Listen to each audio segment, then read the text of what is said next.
Bring the meeting to order. We've got a work session tonight, September 24th, 2020. And Suzanne, would you like to take the roll, please? Yes, Mayor Carr, Here. Mayor Pro Tem Labar. Here. Councilmember Case. Here. Councilmember Neal. Here. Councilmember Path. Here. Councilmember Zulawaga. Yes, ma'am. Thank you. Thank you. All right, this is a council work session, and as such, I want to announce to everybody that you're welcome to stay, but we're going to blow through this as best we can, which is, that sounds like 3 hours to me.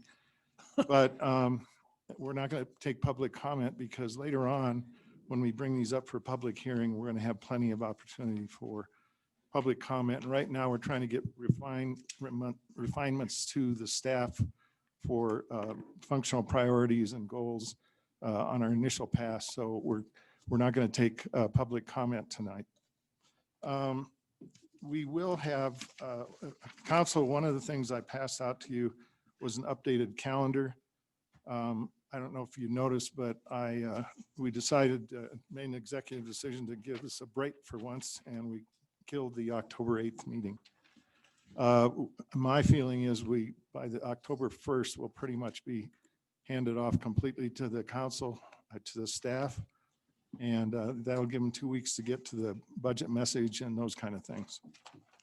And we'll get a break from these constant Thursday meetings. Other than that, there's some mill levy things moved around to accommodate the state's inputs and things like that.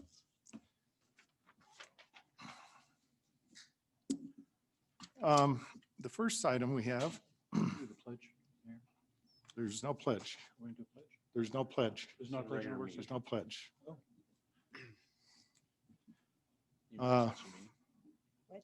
Is Main Street funding, and Main Street funding, I believe, is a topic of a larger issue.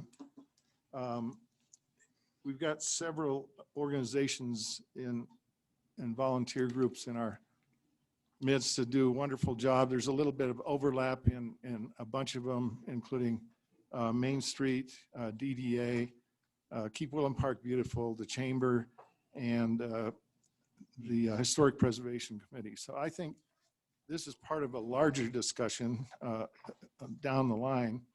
And one of the ideas is talked about by Clay Brown in the email that we got, but to the council. But at this point, I would welcome the Main Street folks to give a short presentation.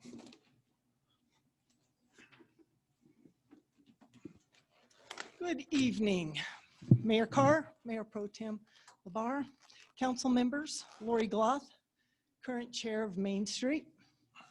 I reside at 472 Lucky Lady Drive, just in case that's needed for the record. Rob is going to flip some slides. I am going to be very respectful of your time and go as quickly as we can. I'm going to answer any questions that I possibly can, and we've also got 3 members, 2 business owners and 1 nonprofit person here to speak on Main Street's behalf, and everyone will be brief. So having said that, who we are, and I realize that council here is new to the Main Street program.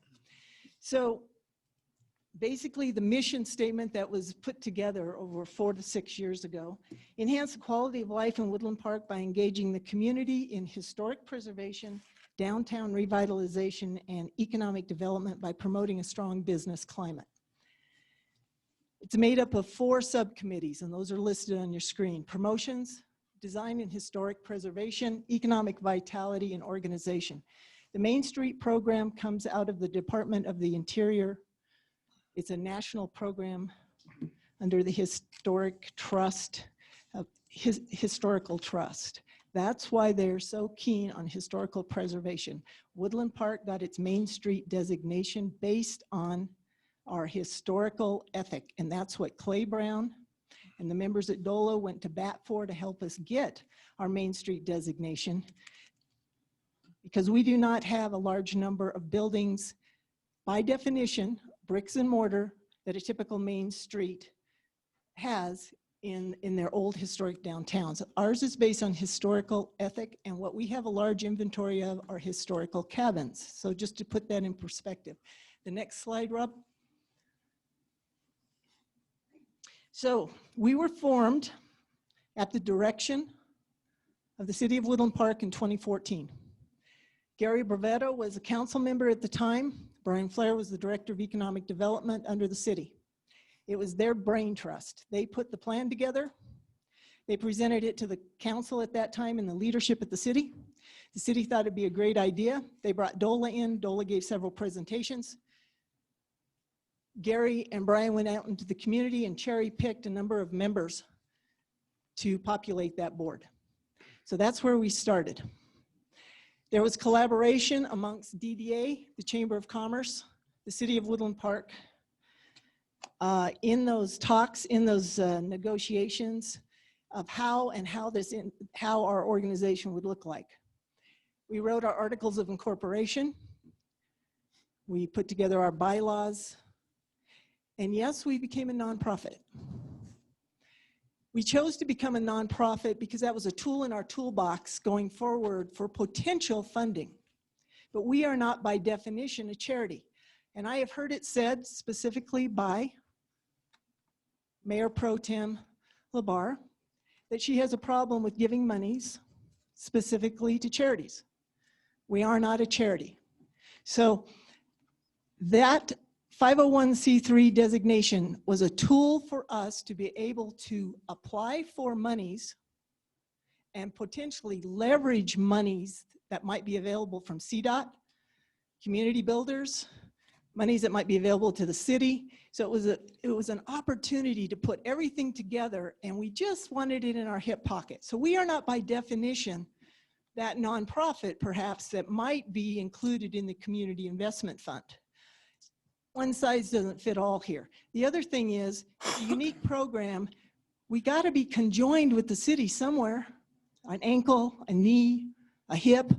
We have to have a municipal fiscal sponsor that's part of and plugged into DOLA. There are 3 levels of becoming a Main Street organization. You can see on there, candidate, designate, and graduate. It can take anywhere from 2 to 4 years for a community to move from one to the other. When we started, of course, we were a candidate. And in 18, I believe we got our designation, and we are now sitting at the designate level. And there are certain requirements to move from one to the other. And hooked with that are specific monies that come from DOLA that support and gives us options to apply for additional mini grants and different types of training programs for our staff in terms of our paid staff as well as our board staff. Every time you change designation, you have an MOU. So we had an MOU when we were a candidate. We now have a current MOU in place. And we highlighted 2 things in there. We have to maintain a funding plan and adequate operating budget. And if funds anticipated for continued fulfillment are at any time not forthcoming or insufficient, then DOLA shall have the right to terminate the agreement, and Woodland Park would lose its status as a designated Main Street community, of which there are signs at the entrances to both ends of town that show that we are. Okay, next slide, Rob, please. Next one is funding history. You can see we're trying to just quickly give a quick overview. The blue indicates the DOLA mini grants. This information goes back just to 17. We did not have time to pull together the information prior to that. So this goes back to 17, 18, 19, and this year is year to date only. So you can see that when you are we are a designate, we went from a candidate to a designate, we're pretty locked in at those numbers, but those are mini grant numbers. That number is a $5,000 number. The green number is the DOLA consulting. So they offer training, that's staff development, National Main Street. They'll bring in consultants for a variety of things, whether it's for programs within the city, help us reach out to other partners in the city, other nonprofits to bring them in, have discussions, help us all be the best organizations we possibly can be and they help with community outreach from that perspective. And then as you can see, the orange, that's the history for funding from the city. So we were clear up between the $50,000 and $60,000 range. So when the city was committed to the Main Street program, you can see that's all inclusive. That was the administrative, and our coordinator at the time was Darlene Jensen. So that number was rolled into that as well. That was seed money to get us started. And that was involved in a lot of expenses and some things that we tried to lay the groundwork for moving forward. As you can see, we were cut to $30,000 in 18. There was talk amongst council. There was a change in leadership. There was a change in council members. Funding was cut to $15,000. There was talk of cutting us to $7,500 last year. But the council last year decided to keep us at $15,000. So that just kind of gives you a mix of that, all right? Quickly, the year 2020, a year we're all having struggles with, the COVID year. We've still managed to get a few things accomplished this year. We had collaborated with, Main Street had written a grant, and Darlene was involved in that at the time, so it goes back a couple years, with the community builders, and there's a placemaking grant in place. And that was a partnership between the city and Main Street. That is still in place. That's a multi-year. There are 3 facets to that: walkability, signage, and streetscapes. We have accomplished quite a few things over that. Through the course of that, that was a $35,000 grant that we received. It's not monies, it's in planning. It's in community presentations. It's in bringing different groups together. It's helping us plan. It's helping us know what other communities might be doing and doing successfully. So as you can see, pedestrian wayfinding signs have been put up this year, and that completes the mini grant. And then there was the Antler Arch on the north end still did not have its lights complete. So we collaborated with and helped the Arts Alliance finish that project. So that's how we spend our $5,000 this year on our mini grant going forward. So again, we partnered with the city and we partnered with the Arts Alliance. This year, Shop Small Saturday, with collaboration, the Chamber of Commerce. That's been a multi-year project, and we've been highly successful with it, and the collaboration has benefited a lot of the business owners in town. Mini cleanup, we've been able to do mini cleanups. This year we've managed to get 2 done. Hopefully we can grow that, but we did one in May and we did one in September. We had 15 to 20 citizen volunteers that came down. Some of you may have been involved, came down and specifically concentrated on window cleaning, sweeping of the downtown itself. 4th of July, as you all know, we didn't have a typical 4th of July celebration. However, Main Street has a new tent. We set it up in Woodland Square. The Symphony Ensemble came over, and we also started a window decorating contest. And we partnered with the nonprofit, the SOAR group. Nonprofits in Teller County, as you know, is over probably 70 different nonprofits that exist. So the idea is introduce nonprofits to downtown business owners to nonprofits. Everybody can begin to commingle. We can try to build a basis for a reason for people to get out. Moving forward, sidewalk sale this year and window decorating contest was just complete this last week, I believe. We had a great turnout. We got positive feedback. A lot of you may have seen the Facebook, the social media. We had a lot of just real positive feedback from our locals, as well as some people that, of course, that came up from the Springs. Businesses were pretty happy with that one too. Yet to come this year, we still plan to do the Shop Small Saturday. That's after Thanksgiving. Again, we'll be partnering with the Chamber on that. Lighter side of Christmas season as opposed to the parade, since there is no parade, but there's still activities. There's still things we can do. We're moving forward with that, and we hope to have some success there, have some sense of season here. Next slide, Rob shows a picture. You can see the Antler Alley, the new signs on the right. You see the new booth in the middle on the left that Main Street has acquired, and there's the volunteers. Next slide. So kind of a few things moving forward as an organization. We want to increase the promotion for the businesses, maybe grow the sidewalk sales, get more businesses interested, get the folks downtown, especially the citizenry in Woodland Park, because it is about community. Board development, we've begun some work trying to look for specific skill sets for specific board member seats so that we can enhance the different board members' skills that they bring to our organization. So we've begun laying some groundwork and working with Gail Gross with some of the options that she has to offer. So we're exploring that to try to be a better organization. DOLA has changed their mini grant program going forward. They're allowing us to pull in 3 years worth of $5,000 mini grant. So we could have $15,000 in 1 year to be able to go to a larger project. So we're kind of excited about that. So that means we'd have $15,000 mini grant to potentially leverage to a larger project. So maybe we could partner with, whether it's DDA, whether it's chamber, whether it's city, whether it's something placemaking has to offer. There's a whole lot of creativity potential there. We're going to move forward with the window decorating, because the window decorating, the 2 that we've done, we've doubled the participation, and it's been a good thing. And we've gotten young people involved. We've got the wrestlers involved, as well as Friends of Mueller State Park, I believe. The other thing is we're up to hosting 2 of the downtown cleanups, engaging volunteers. And you know, the folks that participated in May are not the folks that participated in September. It's a new group of people. And they were happy to do it, and it fit what their interest was. All righty, next slide. So just a reminder, the collaboration specifically and the liaisons that sit on the board for Main Street, the City of Woodland Park is represented, City Council is represented, Chambers represented, the DDA is represented, and then the rest of the board is made up of business and community stakeholders. Next slide.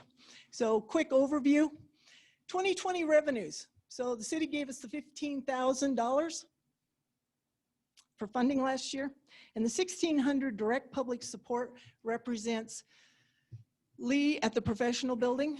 Some of our rent is included in that. He was gracious enough to give us 50% of our rental amount. The rest of that is made up of donations from various businesses or individuals in the community. Then there are 3 items that are listed there. The $5,000 DOLA mini grant, that's not a revenue. We're a pass-through organization. Remember, we have to expend our money first up front before we get it back. So there was $1,500 in scholarships and training available, $2,000 in board training available, but because of COVID, we did not participate, nor did they offer a lot of these things, so we did not. Those monies will not be realized this year. And then a reminder, we were the benefactor in the Lighter Side of Christmas parade last December, so we did receive $10,000 from the Lighter Side of Christmas. And that money we do have in our possession, of course.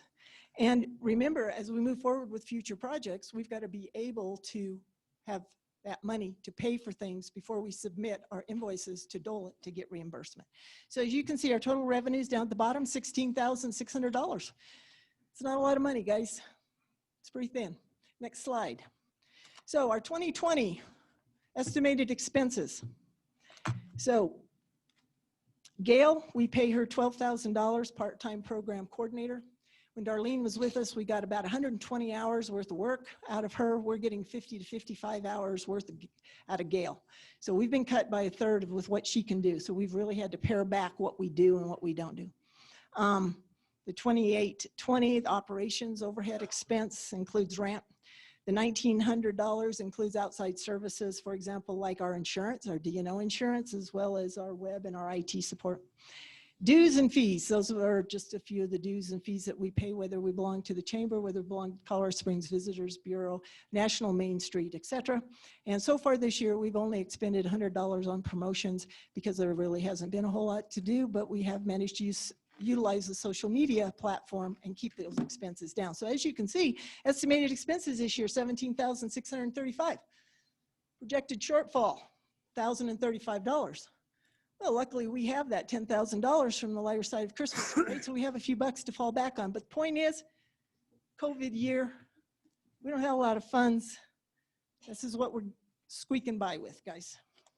Having said that, going forward, funding options, the way we see it. I realize that our agenda was changed tonight.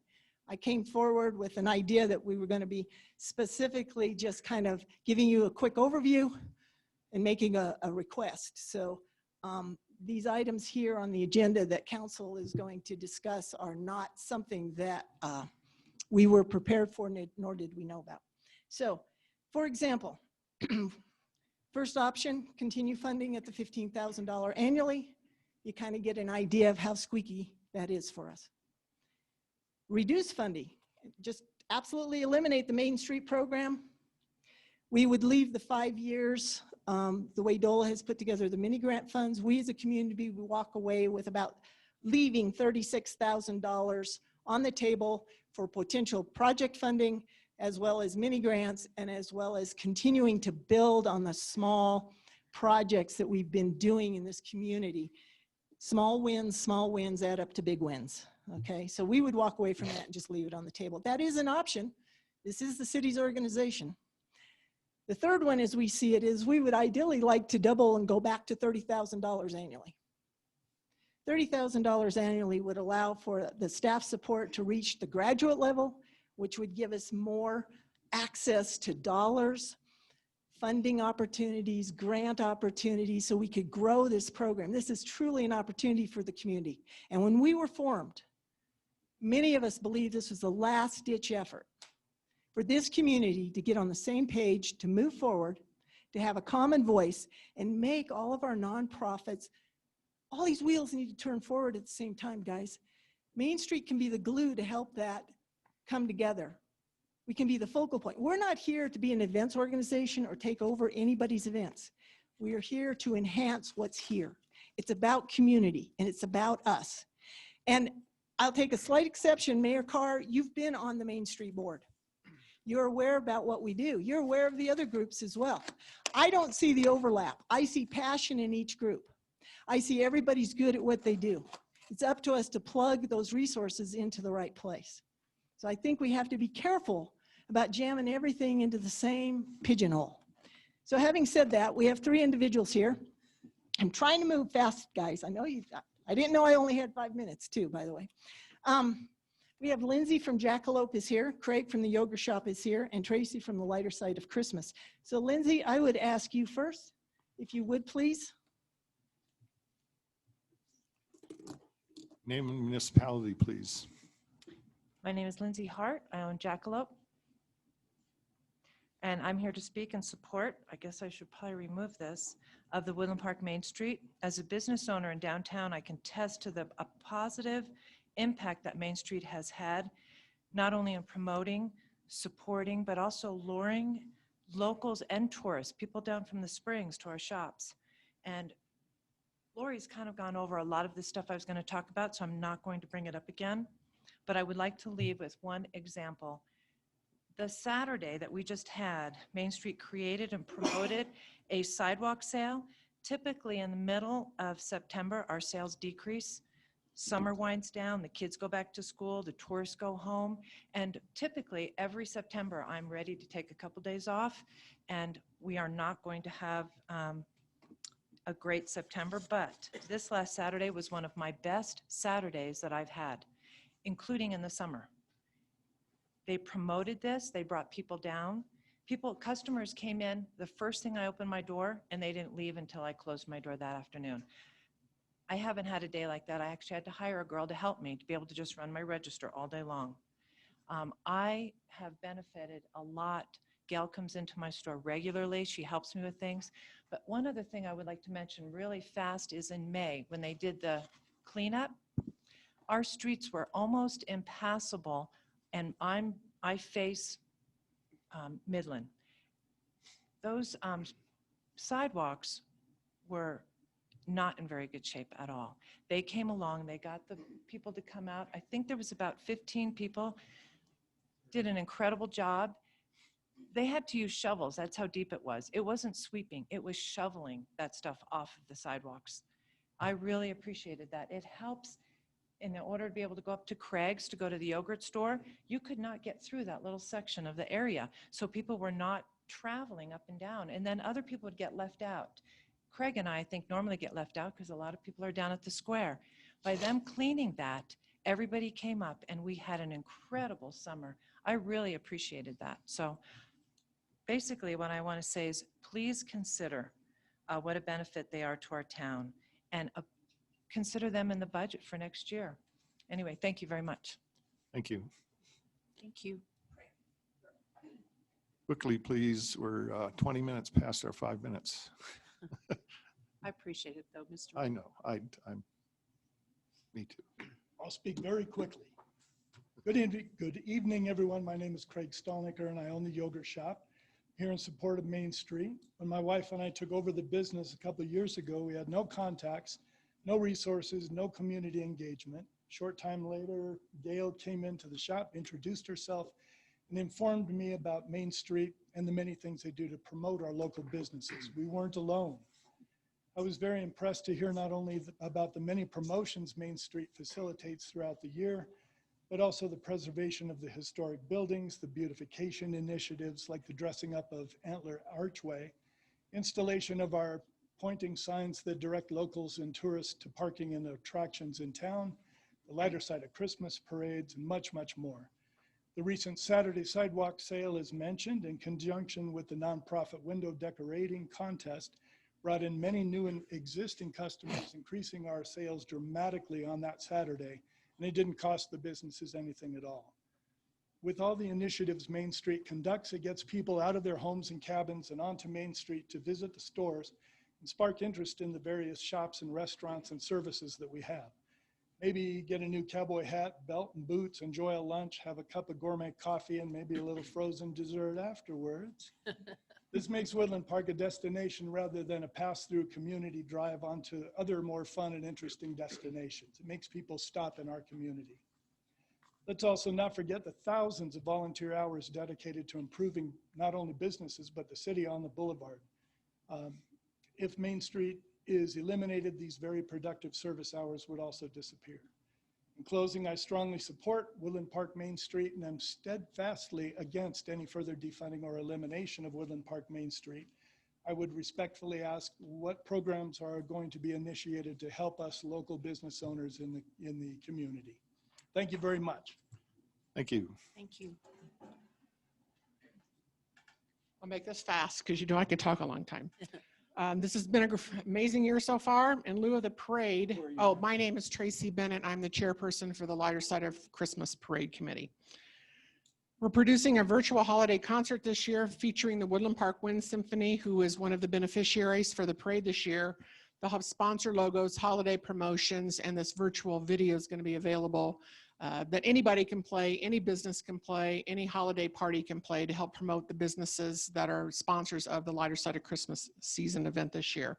It's going to kick off with Shop Small Saturday on November 28th and run throughout the holiday season. And I'm visiting with Cindy over at the Parks and Rec. Hopefully we're going to be able to get this playing during the tree lighting ceremony on Friday night, December 4th as well. We will be producing our brochure again this year, which those of you who live in the community have seen the blue Lighter Side of Christmas brochure. We do 16,000 quantity every year mailed out countywide.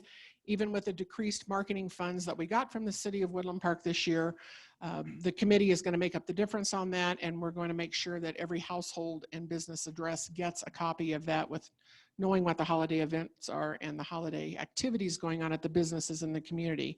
Our committee works really hard to support the Woodland Park business community. We're all volunteers. We don't get paid for this. We put a lot of time and money and effort of our own personal time into this project every year. 21 years I've ran the Lighter Side of Christmas Parade for the city of Woodland Park. So I've been doing this a while now. I want to bring to your attention the importance of Woodland Park Main Street. This organization is special in and of itself. The Main Street designation is a highly regarded status as there's only 21 communities in the entire state of Colorado who have this prestigious status. We are one of very few within the state. This is a big deal. It's not just another nonprofit organization. This is a big deal. Main Street's been instrumental in getting the downtown community involved in the Lighter Side of Christmas activities the last few years. They're coordinating businesses to stay open late the night of the parade, activities inside and outside, including the bonfires, and generating the holiday spirit and shopping revenue, i.e. tax money to the city, in downtown Woodland Park. Because of their relationship with the downtown businesses, they've been highly successful in getting more participation with the parade and associated activities. We're increasing our activities this year to include the lighter side of Christmas Shop Small Business Saturday, November 28th, coordinating with Woodland Park Main Street and the Chamber of Commerce to kick off the season. In addition to our lighter side of Christmas treasure hunt, which is really getting a lot of families and local people out looking for that hidden treasure that we do every year, because that holiday gift basket's worth a lot of money. Woodland Park Main Street's an integral partner of the lighter side of Christmas parade, and we hope to see continued funding for them as we're going to continue to keep Main Street as one of our beneficiaries, targeting the Main Street businesses that they'll be able to put that money that they come in as sponsorship back into the Main Street community efforts that they're doing. And in the years to come, we see this as one of the most significant, highly publicized and best attended events in the community. Lighter side of Christmas parade, everybody comes downtown for it. The participation of Woodland Park Main Street and the businesses and the other activities in the downtown Woodland Park Business District is a win-win collaboration for the city of Woodland Park, lighter side of Christmas parade, and the community at large. The goodwill that they bring to this community is priceless. I do have copies of this letter I'm going to give to Suzanne that everybody can have their own copy to take home. Thank you very much for your time. Please continue to support Main Street. It's a big deal. Thank you. Thank you, folks. Any questions I can answer? We're Thank you, Lori. Okay, thank you. And Renee, thank you for coming. Gail, thank you for coming. And Karen, thank you for coming. And thank you to the 3 business representatives. Thank you, Council. Mayor, can I ask one question? well, to Lori. So Lori, a part I want to clear up, only because I don't know the history, is the city used to have Main Street as part of staff. And Clay Brown referenced in his letter that that we moved to a 501c3 and that he thought that was problematic. Can you clarify for me why we moved to a 501c3 and what the advantages are to us? It's not a matter that we moved to it. After we formed our corporation and after we wrote our bylaws, strategically, we decided that the best thing for us as an organization to do was to apply for a 501c3 specifically. It would open up more opportunities for us to look for dollars to bring into the community, to leverage and to apply for a different array of grants. And that way we wouldn't necessarily have to be as dependent upon if we were just an arm of the city. It's just an extra tool for us to use, that's why. So why does he think it's problematic? I have no idea. I was not involved. I have no idea what the conversations with Clay Brown were. I'm not privy to any of that. Member Zulag, let me kind of clarify some of those questions that what you're bringing up. Just confirm want to make sure, because that's what I thought, that the 501c3 actually was formed while you were still part of the city, correct? Mm-hmm. Correct. So Yes. it was not the 501c3 formation that was problematic. It was leaving the city is what he said. He felt like when Main Street left the city, that was that's where he was keying in on. I don't think he was blaming it or putting the 501c3 on as the issue. I think they were thinking that was more of a yeah. So More of a the thought is that the separation of the city and Main Street at that point is kind of separated the service that they provide to the community. We've gotten more and more distant over the year, because it's not within the city, and I think that's where he's identified he feels like that's the problem. So I don't think it was the 501c3 he was keying in on. So just Well, I wanted to think clarify. he's very clear in his email as to why he thinks it's problematic. He goes on to explain exactly why. Yeah. And it has to do with the fact that it's the perception. Most cities fund the program internally as part of the city organization. The Main Street manager is typically a member of staff. And the reason I say the way Main Street's organized in Woodland Park is problematic is confirmed by your email. I think that the city does view this as a nonprofit endeavor and doesn't consider Main Street a city program. Therefore, the city has not been totally on board with the program and has not become vested in the program.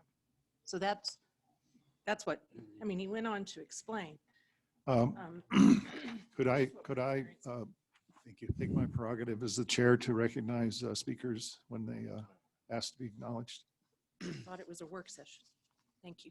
It's still prerogative of the presiding officer. Councilmember Neal. Is it appropriate if I want more information from Main Street? Is this the time in which I can request as a council to get that from Main Street? You can certainly make that request. Okay. Lori, I have a request. I would like, and the reason, I'll give the reason. I look at the $17,000 and roughly 2/3 went to a management of the spending of 1/3. So as a former business person, I'm concerned with that ratio.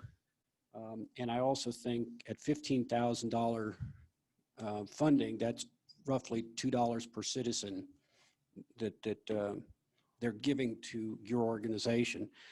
Your organization. So just for clarification, Rusty, it's not my Woodland Park. organization. Okay, Lori. We are not, that's part of our problem. We aren't over here and somebody's strange organization. It's not mine. It's not Renee's. It's ours as a community, and it was endorsed and asked by this body to be formed. So just I get please that. okay. May I speed things up? I would like to have a more detailed breakdown of the expenditures that you have to account for the 17,625. Sure. And I'm going back to what we started or how it was introduced. There's a lot of organizations that might have overlap. I would hope there is some overlap if I were to draw Venn diagrams to see the different organizations of DDA, Main Street, Chamber of Commerce. I would like to see the coordinated activities between each organization for 2020. In other words, what you did in the past and what you have planned for 2021. I would actually like to see what the leadership of the different organizations have been talking to each other and what you plan to do in the future collectively, please. Sure, no problem. Thank you. Anything else? Thank you. Thank you. Mayor. Appreciate it. Councilmember Pat. By the way, just not that she needs anyone to defend her, but just in defense of the Mayor Pro Tem's statement, you are a charitable organization as a 501c3. That is the IRS designation for 501c3 organizations. It is specifically stated that they are commonly referred to as charitable organizations. So I think that her point is well taken that she made in a previous meeting. Secondly, it actually, with all due respect to Clay Brown, it actually is a benefit for an organization to have the sort of independence that you do, because you have the opportunity to get tax deductible buy-in from residents of the community. So the first question I have is, do you have an ongoing effort for fundraising for 501c3 to get 501c3 style donations? We were never established, let me just be real clear, from the beginning as being a fundraising organization. I'm aware of that, but that's not my question. So I'd like for you to answer my question, if you would. Do you have a specific effort right now? Yes, to we raise do. funds? And to what extent, what types of fundraising efforts do you undertake? Well, Is it right, just a call now and then? Do you have an email list? Have you developed a mail list? Do you do major donor fundraising? See, for most of the last 20 years, I have been a consultant for nonprofit, not-for-profit organizations, run not-for-profit organizations. So, I mean, if it's an occasional request or out of the blue, a behest comes in of some amount, is there an organized and coordinated fundraising effort to obtain 501c3 tax-deductible contributions? the lighter side of Christmas activity in the community is probably our best endeavor in terms of doing that, number one. Number two, we did our first fundraiser last summer through the course of selling an item. Okay. And that is really the extent to what we've done. We also don't have the dollars to hire a consultant to be able to look at those types of things, since we are a very small group and we are all volunteers. Are you aware of who many of the wealthy people are in this city, might have a I vested don't- effort? See, this is No, I don't. this is what I'm talking about. So we want to ask the council to continue to fund. We made the decision at some time in the past to have kind of a quasi separation from the city, although Main Street operates under the authority of the city as a fiduciary. And so what I'm looking toward is, to be candid, I think that an organization like this can be a fantastic, and has been in some ways, a very fantastic part of this community. I think the high point of this organization is Gail's efforts. I think she does a fabulous job in this. But, you know, I have my personal concerns about board dysfunction. It's not just related to the ones who left the board recently, but the ones who remain as well, because that was all a community effort. And I'd like to see a stable organization that takes advantage of its 501c3 designation to add, before any consideration of funds that come from the council, to see that there's an ongoing effort to expand. So in the your ab- opinion, let me to ask you this. expand the ability of the organization to do more than it presently does. We're being asked to go back to an old funding level that's very high. We just had a recent board dysfunction take place. You're being defensive with me here as I'm asking questions. The thing is, what is lost in all this is the wonderful capabilities and reputation that this organization has. And I'm looking at this personally and asking myself, how, because we'll lose that reputation will be lost in the long run if we continue some of the things that have been going on this year, and particularly the lighter side of Christmas has been fantastic. And there are other opportunities there. And again, Gail, I think, is one of the most fantastic people in this town. And I don't think she's getting the support that she needs. But anyway, these are the considerations that I have as I think through this. And I would like to see less dysfunction and more purposeful effort to do what we can to make this an even better organization. This is a far better type of effort than any chamber of commerce and some of those kinds of organizations that portend to help a community. This is exactly the type of thing that can help a community. I do believe there's funding in this. I mean, $30,000, for example, is not a high bar to reach for a 501c3 organization that does this type of work. That is not a high bar for fundraising. I know this through experience. So anyway, I have no further questions. That's just my comments and thoughts on this. And I think, Thank you. and I think the Mayor Pro Tem and I probably agree on a lot of this. So. Okay, we're going to wrap this pretty quickly. Hillary? No, oh, I thought you were. There are some principles I stand firm on, but seeing the history of council, especially during this budget season, be so concerned about supporting businesses, this is actually one of the greatest support for our businesses that we have in this community. So it's a catch-22, isn't it? So I may agree that they are a nonprofit, but perhaps this is one that needs to be considered heavily with funding because of the support they do bring that the council has been incompetent to bring so far at this point. So that's all I have to say.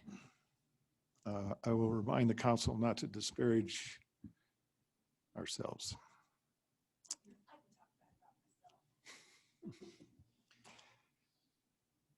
So I've been on pretty much all these boards minus the DDA personally. So I have pretty good internal clock on what happens in these. I've been a super high Main Street supporter throughout the years. I'm not going to make any sales pitch. 45 minutes for the amount of things. If we go through this, it'll be about 20:45 when we finish our budget discussion. So I appreciate your inputs and everything. And the lobbying is understandable. I understand the passion. I've been there on that board myself. And the city attorney has looked to be recognized. Thank you, Your Honor. I just wanted to point out very briefly for those who might not know who Clay Brown is, he's our DOLA representative in the area. His name came up several times, his emails. I wanted the folks to understand who that is, and it's not just some random individual we're looking to, but that's our DOLA rep. Yeah, thank you. So Kelly. Mr. Mayor, I'd just like to take a minute to thank everyone from the Main Street organization and the business owners. I'd like to see you here more often to speak with us and share your thoughts and viewpoints. I think it's very helpful, and I just wanted to take a minute to thank them myself for coming. Thank you. So the council has done some priority ranking on functions. We're sitting in this COVID environment, and we've had to make some really hard decisions. And this is included in one of them. We frankly ranked giving a token amount to Main Street just above giving no funding to Main Street. But that's where we're at this point. In the MOU, we have two things that are appropriate to the budget, which are one, maintain an ongoing and supportive relationship with the local program, which is Main Street. And number three in that MOU, under that certain section, is act as the physical agent for all contracts or purchase orders from DOLA on behalf of the local program. So those are really our two main aspects we're looking at from a city council city standpoint related to the budget. The other aspect that we kind of talked about was the possibility we're down a little bit further in our agenda. We're going to talk about a vendor fee proposal. There might be some room in there for some coordination. There is definitely overlap. There's some things that all these organizations that I mentioned, the 5 organizations, really do have common interests in bits and pieces here and there. Having served as a board member of Main Street as well as a liaison, I have intimate knowledge of how they do things. I have intimate knowledge of their budget and their expenditures and things like that. It is true that the coordinator takes up the great majority. Your calculation is spot on for doing that sort of thing, and it's a problem. The coordinators we've had have done a tremendous job. They're fabulous people. They do a lot of things, but we might have a different aspect that I would like actually the city manager to touch upon, if he would, in regard to in-house possibilities. Sure. I think we just discussed this a few minutes ago, Mayor, in terms of some of the past history of Main Street. I will tell you, I've briefly discussed it with Lori in the past, and I've really had an in-depth discussion about it. But that there might be some benefit. And I think some of the comments that some of the council members have had is that we have several organizations doing many of the same things in the community, and where can we find collaboration across those organizations and pool our resources for the same marketing message for our community versus trying to go out and spend our individual funds on their own marketing messages and confuse our visitors and confuse our community on what message we're trying to convey to about our downtown and about our businesses. So let me just say that I've not sat down with Main Street to talk to them, to do a task analysis on how much time they commit to some of their administrative tasks, but it was something that we could do to see what it might take to bring Main Street back into the city, and that might make it much more sustainable over time.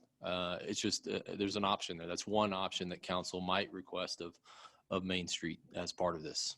So, and I just briefly had been talking to Jason about the 501c3 status. We'll have to do a little bit of more analysis on that. I'm bringing it back in and what that means to the city, but we just have more work to do on it. But if council wants us to engage in that discussion with Main Street, we certainly can do that. Well, so there's a tremendous volunteer core in this town. A lot of them are on Main Street. A lot of them are on all these other organizations that I mentioned. And the volunteers are zero cost, but coordinating them is not zero cost. And the fact of the matter is there's a lot of these same people, as I call them, the usual suspects on everything. Sorry, we're not taking public comment. But this is an aspect that I believe has some fruit to bear, which is to look at a collaborative issue. Now, council has, what we're trying to do in this meeting and on October 1st is kind of fine tune some things for directions for the budgetary considerations for staff. And we have some possibilities. We have a zero funding, we have a token amount, we have 5,000, 7,500, infinite possibilities, all the way up to the 30,000 that was suggested here. We don't have a multiple choice test right now, but we did do a ranking on these, which I will remind us that we had two options there. One was zero funding and one was some token funding. The token funding was in order to keep them viable in the terms of the city and the fiduciary agent. What that token amount could be $200,000, but that's not token in our budget. It's just not $200. That's feasible. But so I hang on a second.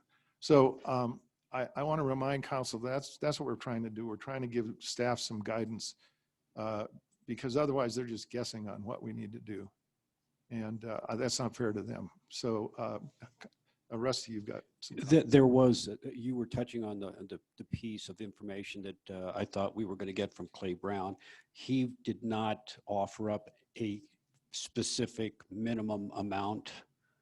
He simply evidently worded it in a way that it's something. It's very clear in the MOU that supportive relationship. Now, does that mean we give them a standing O every time they show up, or does it mean we give them money? That was the extent. A supportive relationship is very ill-defined. Yeah.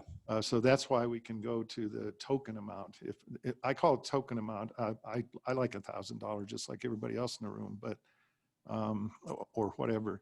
I would say to council that we need to come to some guidance for staff because that's what they're really looking for in this meeting on October 1st.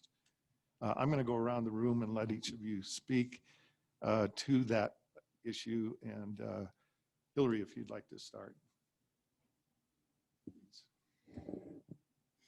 Well, with all of the discussions with COVID and heavy discussion of how do we support our businesses, this is going to be the probably first time that I'm going to say,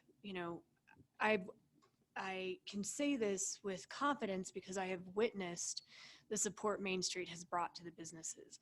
And we just had testimony about several businesses having the greatest Saturday that they've had this in a long time.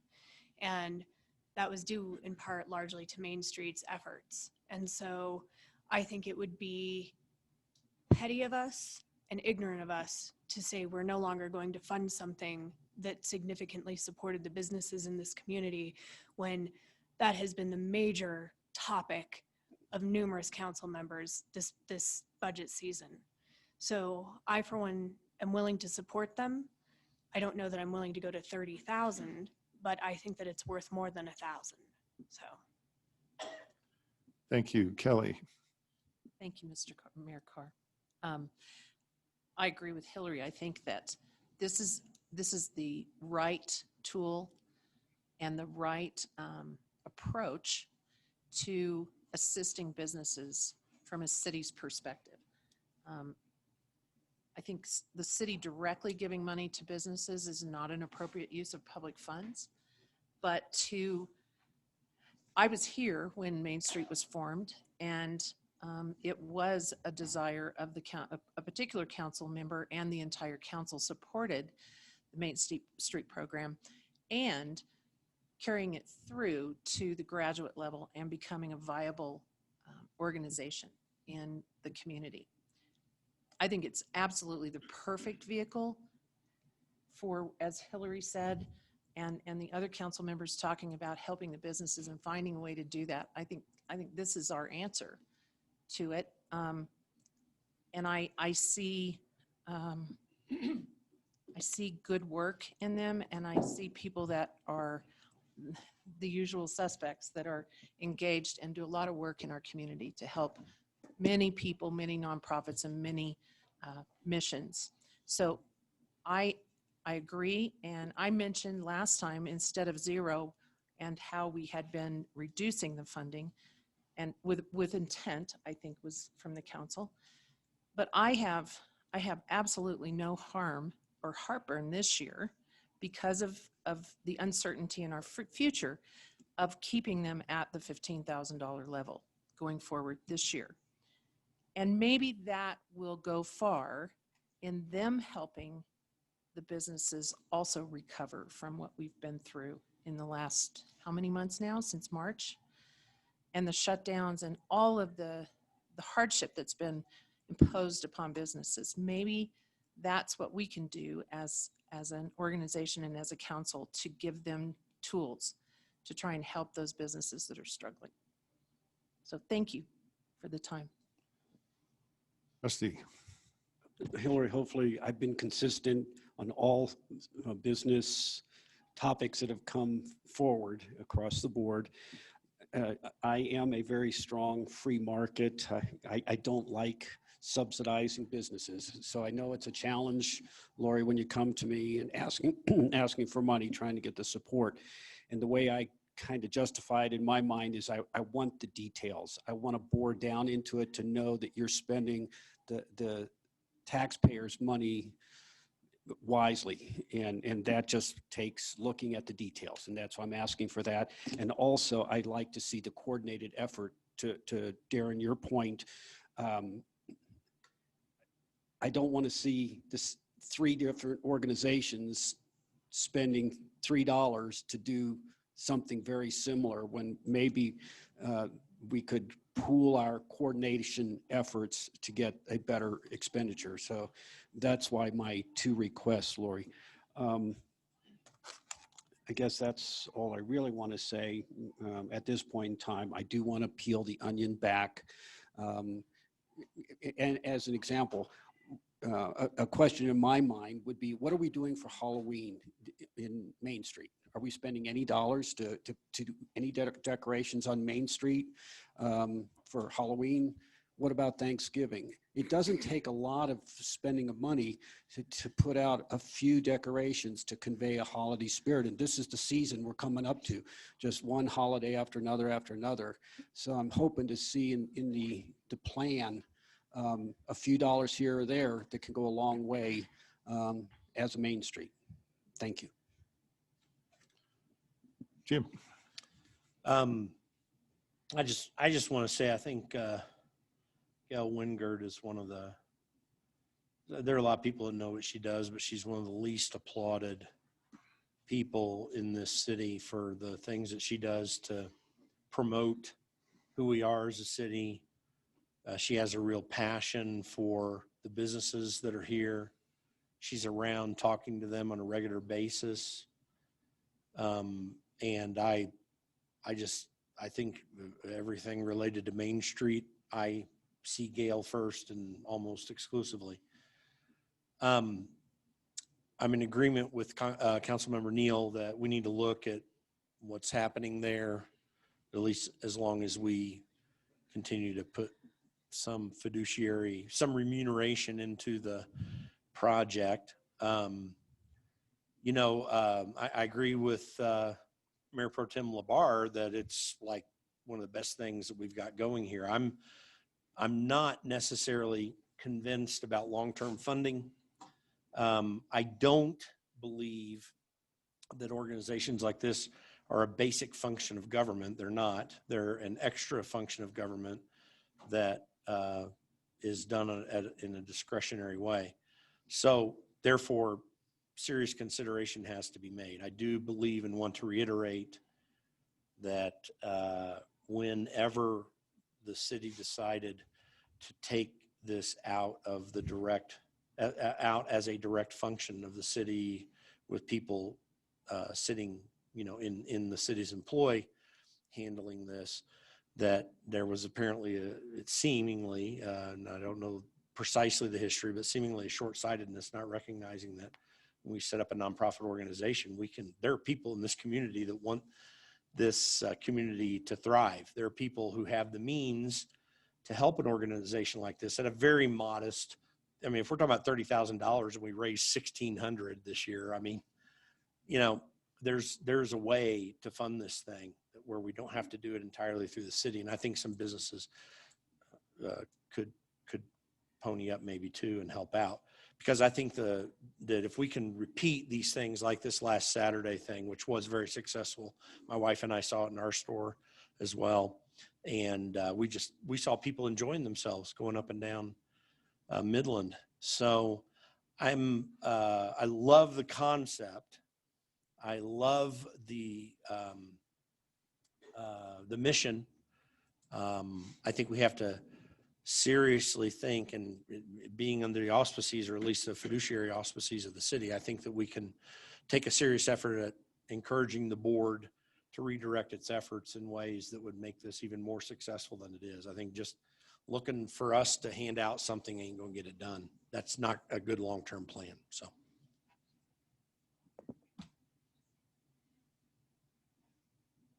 Robert. We're using first names in work session, sorry. I'm good with that, Val. Finally. I have been the liaison for Main Street since I took office, was elected to office, and it's been a whirlwind. It has been a firestorm, to be honest. But it's a reflection of what I've seen throughout the community. There's a lot of tug of war goes on. So as I look at what the benefit of Main Street in a dollar value to our community, I look at how do we really support our businesses. As Hillary said, that's been the main topic for many of our council meetings, and how to appropriate and channel citizen dollars in a beneficial way. Last week, we voted to revisit the RFP for the visitor center. There's a pool of money there that we have been allocating to a visitor center, and we haven't drilled down, as Rusty was saying, about what are the numbers. We haven't drilled down as what we're getting for that dollar value. We haven't drilled down to see what the financials are, what the return is on those sort of dollars. We have Keep Woodland Park Beautiful, and we give just a pittance to Keep Woodland Park Beautiful, but there's some shared mission between Keep Woodland Park Beautiful and Main Street. And quite clearly, Gail Wingard is she's a paid person in Main Street, but clearly I think on the street of Woodland Park businesses, she is Main Street. So I think what I heard Jim say about long-term funding, that's not our position. It's not where we should be heading for. I think there's a couple of recommendations and provisos I'd make as we fund or look at funding Main Street. Firstly, I'm not at all interested in bringing it back under the city, zero. So Darren, don't spend any time on that, from my point, from my vote.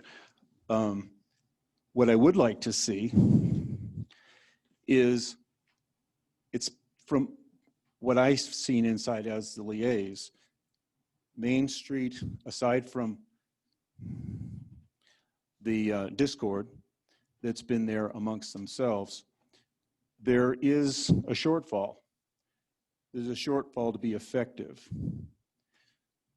I don't want to hand out money that's not measurable. So, and I would like to see a portion of the funding go towards what Jim's talked about in terms of what's going to take Main Street to start generating their own funds as a nonprofit. We'll support you in that process. But as I'll be on council again next year, I want to see progress there. I would like to see, one thought I had, and this is just, I'm putting it out there. I'd love to see us take the 60 grand that we are giving out right now between Main Street, Keep Woodland Park Beautiful, and the Visitor Center, and put it into a pool and put members of each of your boards into that pool to say, okay, rather than fight each other, why don't you see what you can work out together for the benefit of our community? And then when you agree, we'll release those funds. That would be a way that would compel cooperation. It's just a thought, but what do you think about that? And if you aren't able to go that far into collaboration with each other, I would encourage us to consider not only what we funded Main Street for last year, but specifically allocate a portion of that for finding those who can do grant writing and those who can do 501c3 fundraising. So that when you come back to us next year, your numbers actually reflect the buy-in from the community. So that's all I have to say. Thank you. Hillary, you had something. Yeah, just quickly, I wanted to add to the fundraising portion. Gail Gross has the program SOAR, and she works on increasing funds and teaching people about the nonprofits and grant writing. And she has just begun collaborating with Main Street. She has asked myself, and I have gone to Darren and asked if Main Street perhaps uses the cabin, if Gail with her SOAR business can collaborate in that building with her, and Gail then can also collaborate with all other nonprofits in the community. They know where to find her, they know how to use her skills, and she is willing to do that without any funding or attachment to the city. She's willing to kind of take our place, so to speak, in being a point of contact for nonprofits. And Gail has all of those skills and does that professionally. And she has just started working with Main Street and would like to do that with the rest of our nonprofits as well.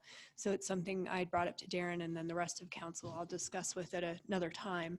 But I think that she will be able to significantly benefit Main Street, and I know that they intend to use her services, and I forgot to say anything about that. So thanks for giving me that chance. Sure. I've been working with Gail for a year on that issue, so it's not a new thing. She's been working on collaboration for about a year now, including a bunch of other nonprofits that I belong to. To Robert's point, I'm now the senior member on council 4+ years, and every year we say, well, we're going to give you seed money, we're going to wait and see. And every year it's the same story. We continue to say that same thing. For 4 years, we've done that. And so if you're looking for different results after 4 years, I think history would show us that we need a new plan. Hillary's mentioned a possible plan. There's issues there, but a new plan is needed. Now, I'm going to get a little personal here because I was on the board, and I begged to have the funding aspect that Jim had mentioned up for quite a bit to self-fund. And so, frankly, it was a sore point with me that there was an initiative. The words that I was given, not maybe by anybody on the board right now, but maybe was that, well, we've got the city money, we don't need to do any of that. That didn't sit well with me, and it still doesn't sit well with me. Frankly, these volunteers will still be there. The coordination of the volunteers won't be there. So that's a problem. But we're basically paying the salary of a token amount of what the coordinator does.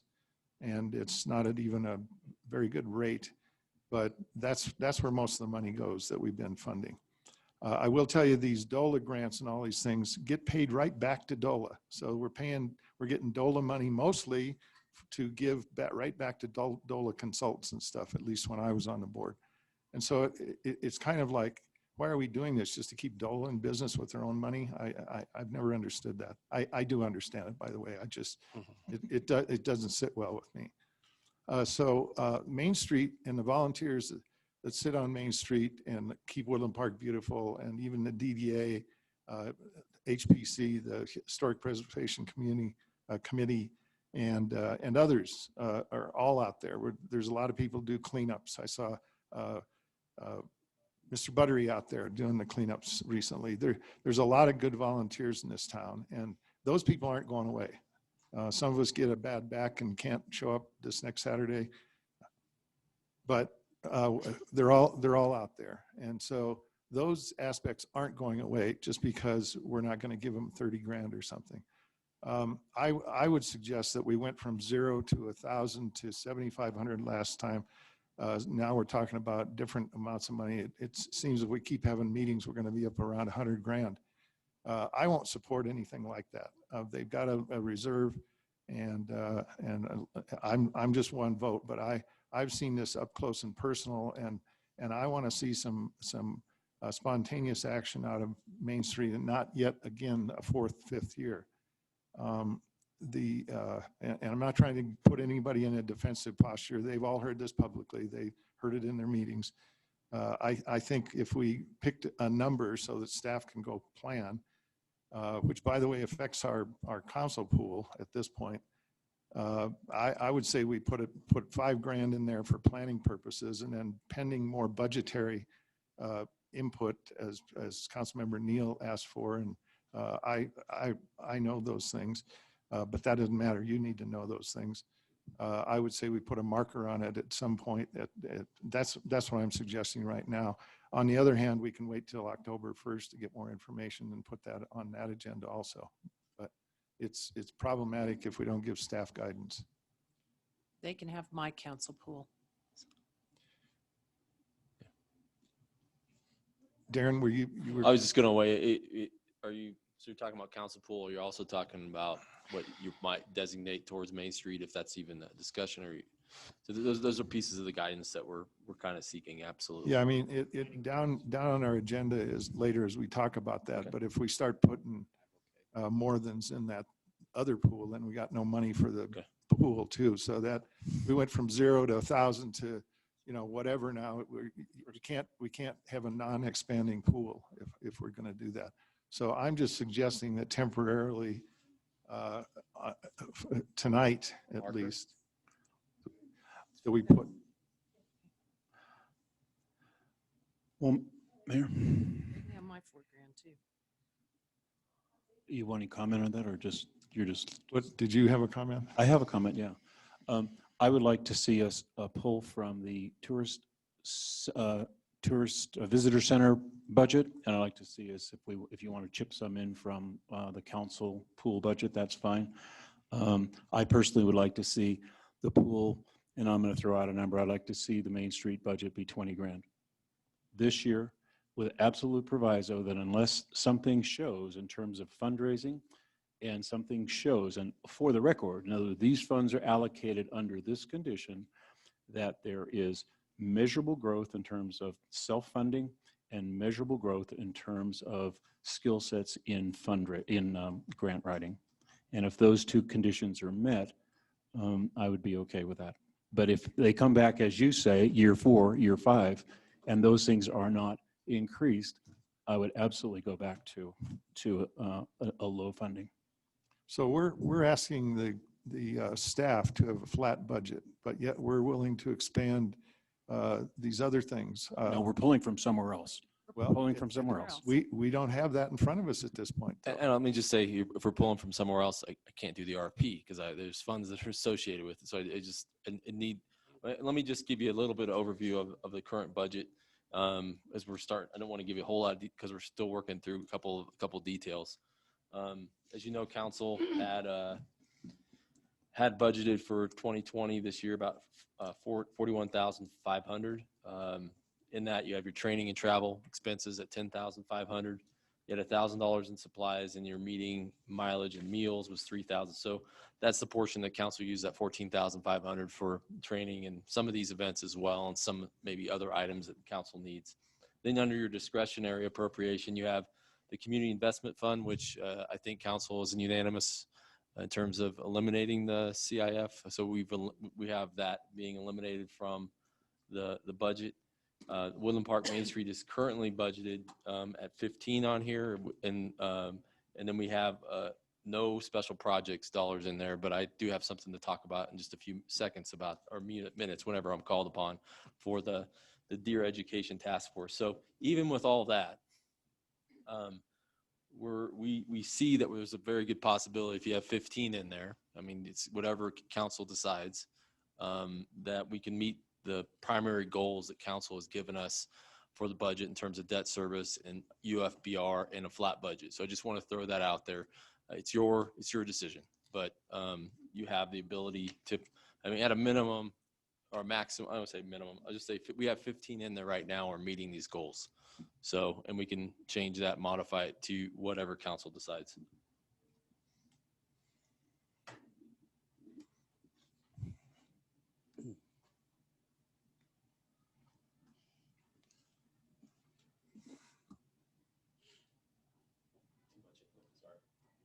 I'm gonna put this on October 1st for a final consideration. I think a couple of us need some more data. Yeah, because the most I would go is a flat, is 15. I could support 15 as a flat, but Robert, you're taking it up when we're trying to keep everything flat. So I would have a hard time supporting that, but I'm looking at going down. So if I've been listening, switching funds from one to the other, if you're looking for a consensus, can we agree maybe just leave it flat at 15 for planning purposes? Would that be acceptable? It would not be acceptable to me because they have a reserve and they need to start doing what they've been saying they're going to do for 5 years. And I know none of you know about this the way I do, but what's your one more year? At what point do we be a responsible council to the citizens' tax money? You have 4 years on me, I'm sorry. Yeah. Well, except for this year, we saw the difference that they were able to make too. And we had business owners come in and say, they've made a difference. Right. So this is one of the first years that I've been on council that I've had people come in and testify and say, they've made a difference for our business. So to me, they are meeting that threshold finally. So that's my opinion. That's good. Well, if I may, I would add to that. I mean, we did have this board situation take place earlier in the year, and that needs to be fixed. It sounds like they want to address it in a certain way by doing board training, but that is a concerning thing too. I don't think it's serving Gail very well, to be candid. And so, I mean, I have to agree with the mayor. I understand what Councilmember Neal's saying in terms of planning purposes. I think we can come back and pull it out. There is a reserve there, though, as the mayor says. So this is a serious issue, and I hope that the Main Street Board's taking seriously what they're hearing up here, because in my personal opinion, the whole focus of the board needs to change, and maybe they need to consider amongst themselves if they feel up to the task of getting this thing in the right shape, because I think every one of us agrees that there's positive that comes out of this organization. I don't think we have agreement that city funds and maintaining city funds are going to help the organization change, and so they get served well in the future. And I know I certainly am not interested in continuing that support in the long run if there aren't some serious changes in the attitude of the board and in their look at long-term getting this thing in line so that it can be as self-funded as possible. So that if anyone agrees to fund it in the future, it's a self-sustaining organization. I think that's a huge consideration and something that must be seriously considered by the board. And I hope that they have the ability to do that And I know that that's a minimum requirement for me. I would suggest that, despite my comments, that we maybe put 10 grand in there, knowing that they've got some reserve to keep their coordinator going as a marker until October 1st, and we get more data. I'm good with where it's at 15, which is flat. And I just have to say that I'd like to just say that I appreciate the board. I think they're trying to do well, and that the erratic nature, excuse me, of their funding each year really does hamper them in recruiting good and viable board members and volunteers, because every year they're on shaky ground as to whether or not there's a future.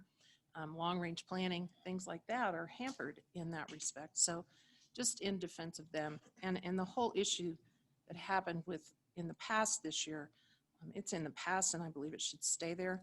I think that it was an attempt at railroading them, and I just, I think it's a thing of the past, and I'm sure everyone would appreciate being left there. Thank you. Placeholder, it's fine. Let's defer to October 1st to make a best and final, if that's okay with council. That'll give Rusty some more chance to get some budgetary information from Lori. Mayor, in the meantime, we'll just keep the 15 flat in there until we come back and get more information so we can.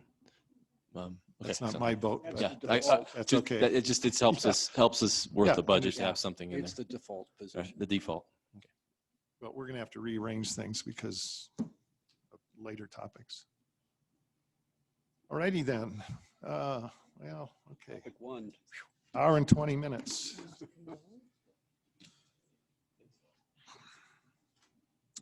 Next on our agenda is a business license proposal. As council knows, I sent out an analysis that nobody objected to, so I'm going to read it, and which is a consolidation of thoughts from various people, but it's a business restructuring proposal. And I've talked to staff about this, the city manager. And the proposal is for council to consider maintaining first-time fees of $50, and then in 2021, repeat license fees lowered $7.50 to $42.50, a reduction of approximately $16,000. And then a repeat license fees lowered in the next year in 2022, which is slightly below, to $35, which is slightly below the state average, a reduction of revenue of once again about $16,000. The total approximate reduction in city revenue for 2021 and 2022 is just under 32,000. So in other words, we take a first time, every time we get a first time license fee, we keep it at $50. And the proposal is to reduce it over a 2-year period gradually to 35. That's what's on the table. Hillary, you're first. So just to be clear, it's people applying in their 3rd year get the 35, but every new person, every time, it's 50. Yeah, and the rationale is because there's setup and things that you don't have to do on subsequent years. So the first year, the city attorney reminded me that we want to have value for any fees that we charge. And so the first time fee reflects some overhead and setup that we don't have to do in subsequent years. So the 27th year, they pay the lower fee. Yeah, and it doesn't make it any more administratively difficult, does it? Like, is it going to take more time on anyone's part to do this, or is it We just have to change our fee structure. I mean, there's a couple ways to look at it, and that's one that has been discussed, but we just change our fee structure. Jason, do you have something you want to chime in on? But we just have to, and then stick to it after that. There's other things we can do. I don't want to, that's one method. Another one might be to go from 50 initially, and over a 2-year period, we bring it just down the entire the entire amount down to $35. Yeah, in I'm whole. fine either way. Yeah. I just don't want to, I don't want to lower a fee to raise a cost. Like, I don't want to make more administrative work and cost with lowering a fee. I'm happy to lower the fee, but I just want it all to balance out. So that was my question. Yeah, and once again, this isn't gonna, if people are looking for this $15 Right. or whatever to make their business successful, they're already gone. I know. Yeah. No, and Yes. exactly. So I'm totally fine with that structure. Kelly.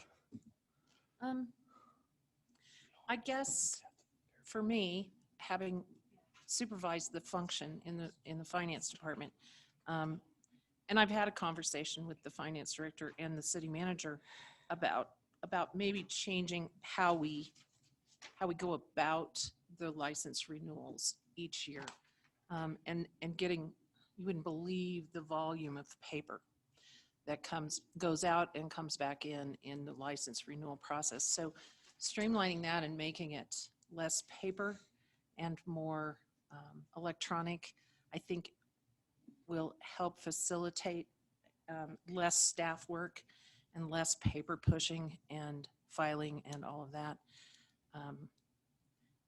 So I think that would be a good thing to go along with the fee structure change, if that's the direction the council goes. I'm not going to go fall on my sword over it. I have no issue with this.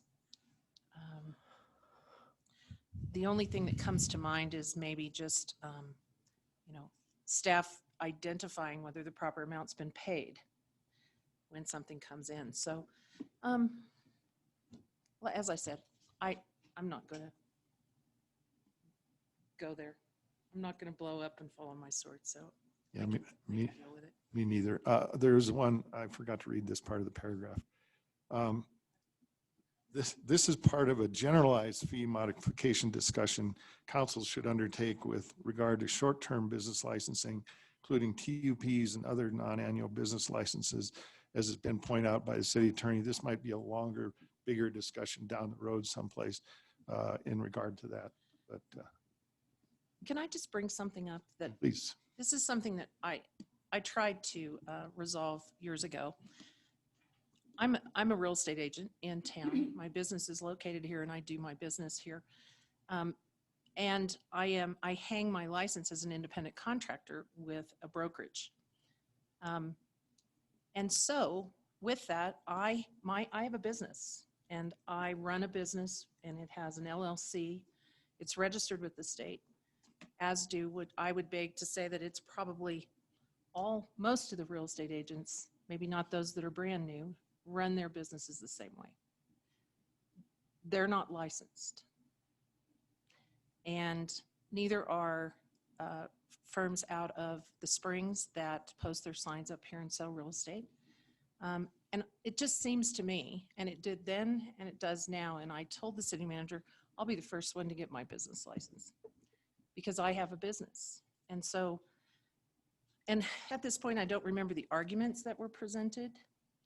But out of equity to all the other businesses that register their businesses with the state and operate a business, I just think that's one industry that we're missing in an equity. I'm not saying this from a revenue point of view. I'm saying this from an equity point of view with other businesses in the community. So I just want to throw that out there. And I think there's others. So with that, I'm going to leave that with the finance department and with the manager. Well, this is an excellent point, and we talked about this, Darren and Jason and I, and whoever else, I guess that was it, is that there are some holes in this, and that's that last paragraph I mentioned, that there's some real holes in it because, I know at your real estate office, the police show up every day. No, I'm just kidding. But there are city services associated with any business, and certainly you don't have sales tax sort of situations and things like that. So, but the equitable portion is a very good point. And I think this is a bigger discussion other than the little piece we're talking about with this small proposal. I just wanted to plant that seed. Yeah, I appreciate that. Thank you. Rusty. Since we are just focusing on this one piece of the puzzle based on a conversation we had quite some time ago about how fees have to be kind of tied to some sort of a service behind it, and the logic of setting up a business license account. There's a little bit more work up front the first year, and then it diminishes later on. I think a tiered approach is very appropriate. And in listening to not just pulling all the money out at one time, having a phased step down was a logical suggestion. I fully support the $42.50 in 2021, and then going to 35. 100% support that because it's logical, and I'm trying to be logical with businesses. This is one place where I can feel comfortable that we can put some money back into our businesses. Thank you. Thank you. Jim? I'm fine with the proposal. I have a fundamental problem with business licensing of any sort. It's never equitable. We're having this discussion, which is a relatively long one. To begin with, we're in a situation with COVID where businesses are being threatened with losing their licenses all across the state because of arbitrary requirements related to COVID response. And in my estimation, and there are lawsuits to this effect, those licenses are being threatened under a potentially unconstitutional governor's executive order, which was not considered rightly through the legislature. Now, this is just one particular and currently relevant situation.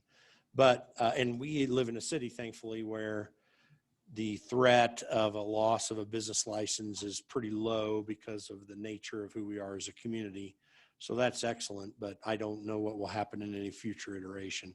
I think business licenses are arbitrary means in some cases, and not particularly with our business licenses, of keeping competition out for those who can lobby for certain types of license structures.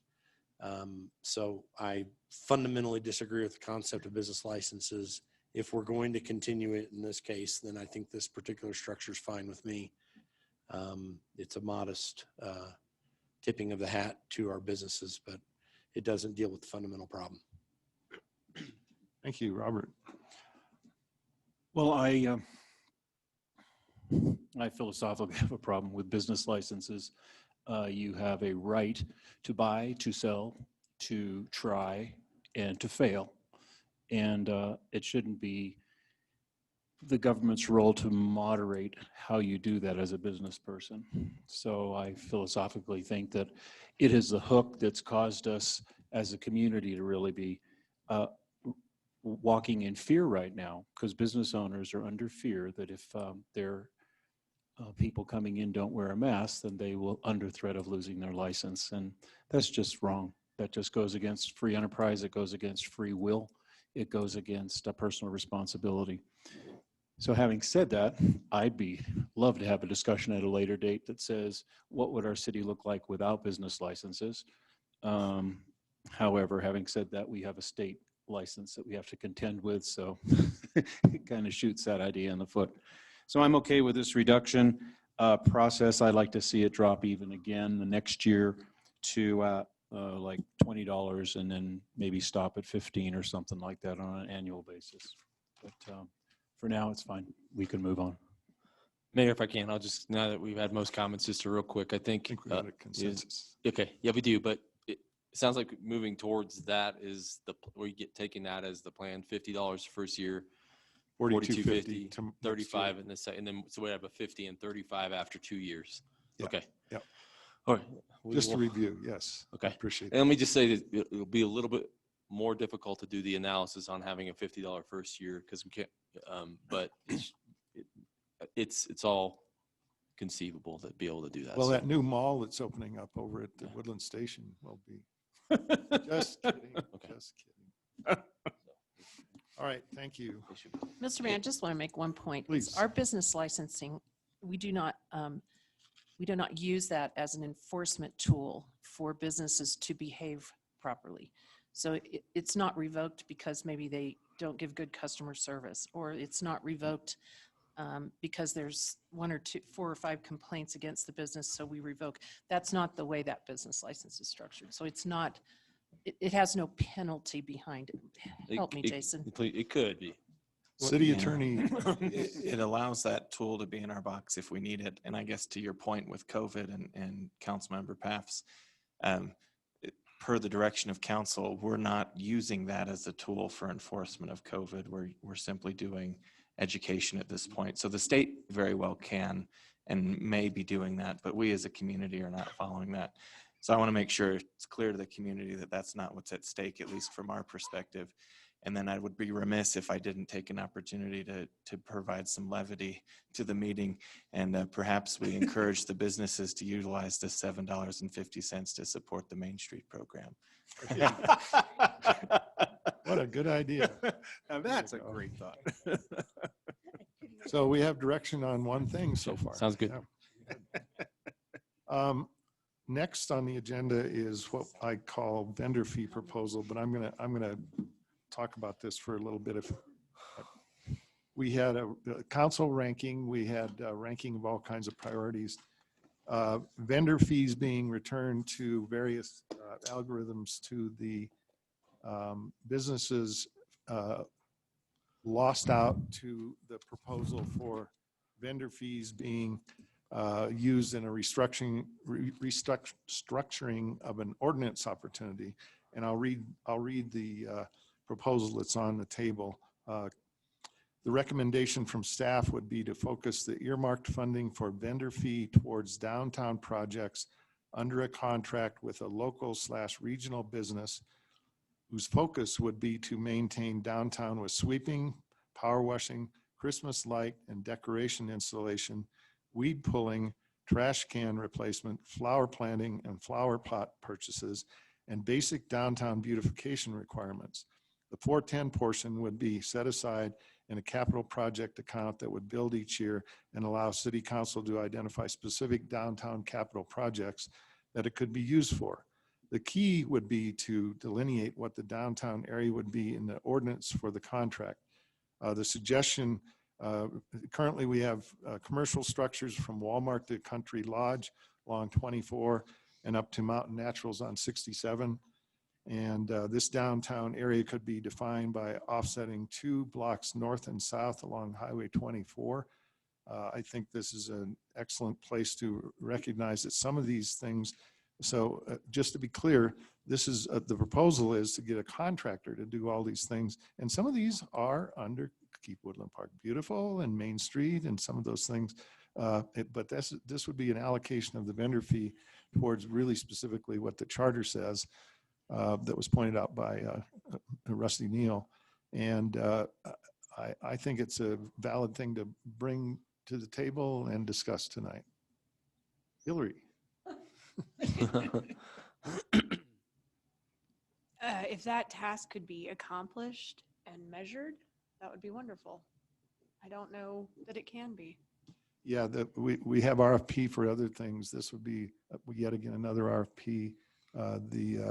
This has been targeted by a new task under the ACM, and you are correct. It's got to have some measurables and some well-defined things. But I like the shopping list we have here of things.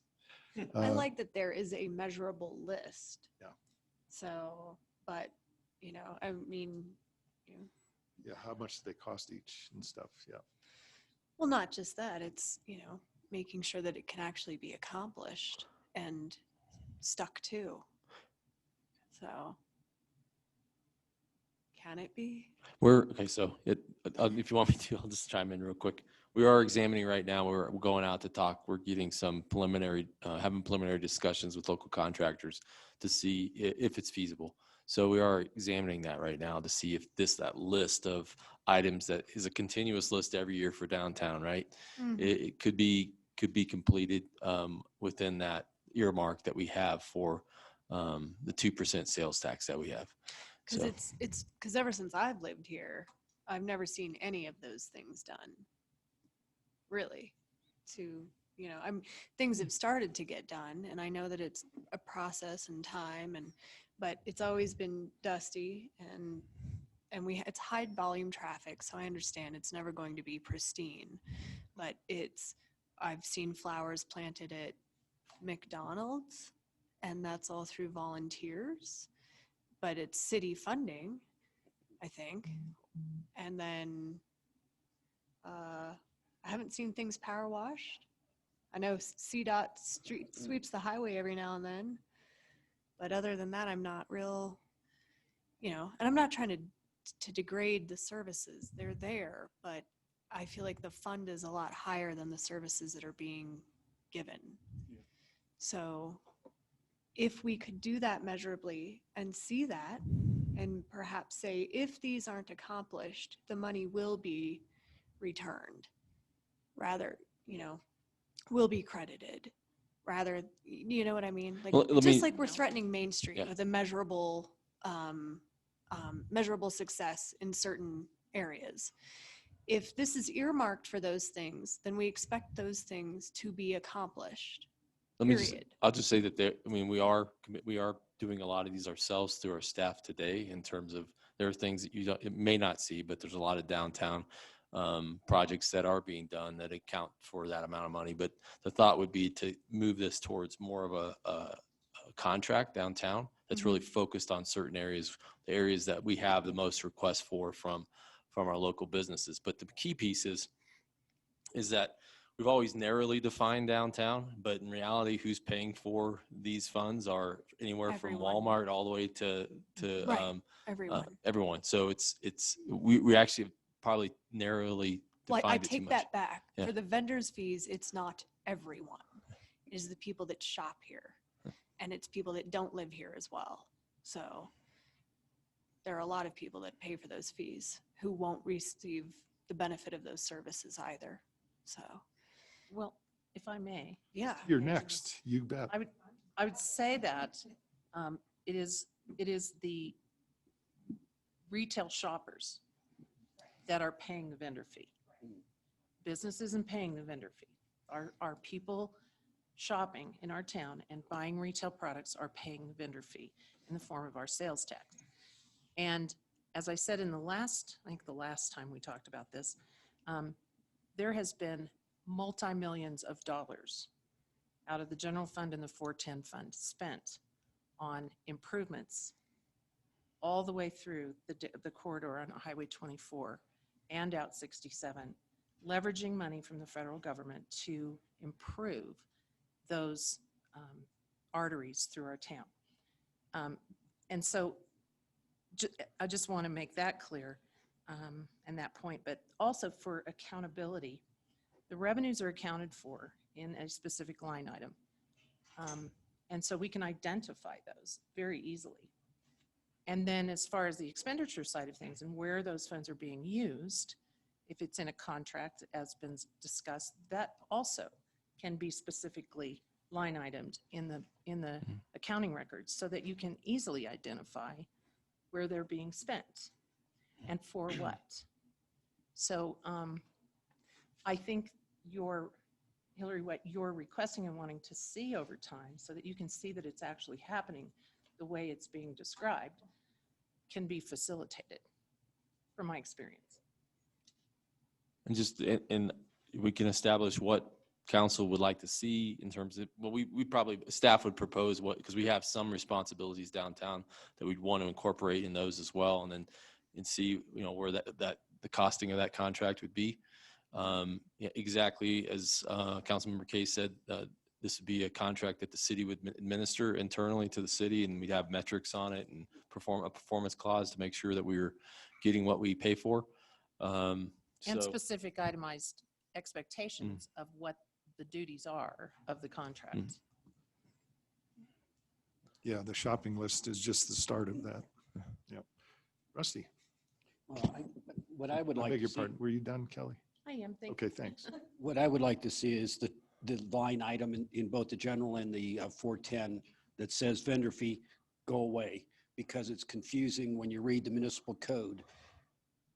The municipal code defines what the vendor fee was for and how it was supposed to be distributed, which we no longer distribute. It is being used in the downtown projects to avoid the confusion and to make auditing easier and to kind of pull together some of the ideas we had earlier with Main Street and DDA and all of these organizations that we may want to give some money to. I would just zero out vendor fee. It just goes away. And then if there's a program that we want for beautification or maintenance or something, it's listed just like that. And it can be a contract for XYZ.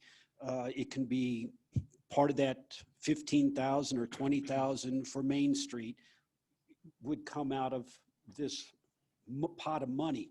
But when I see $250,000 sitting there, when you add up the two vendor fee lines, the 410 and the general, there, I have a hard time figuring out where did we spend $250,000, especially when we are aspiring to have a 500,000 with maybe a $750,000 plus up to the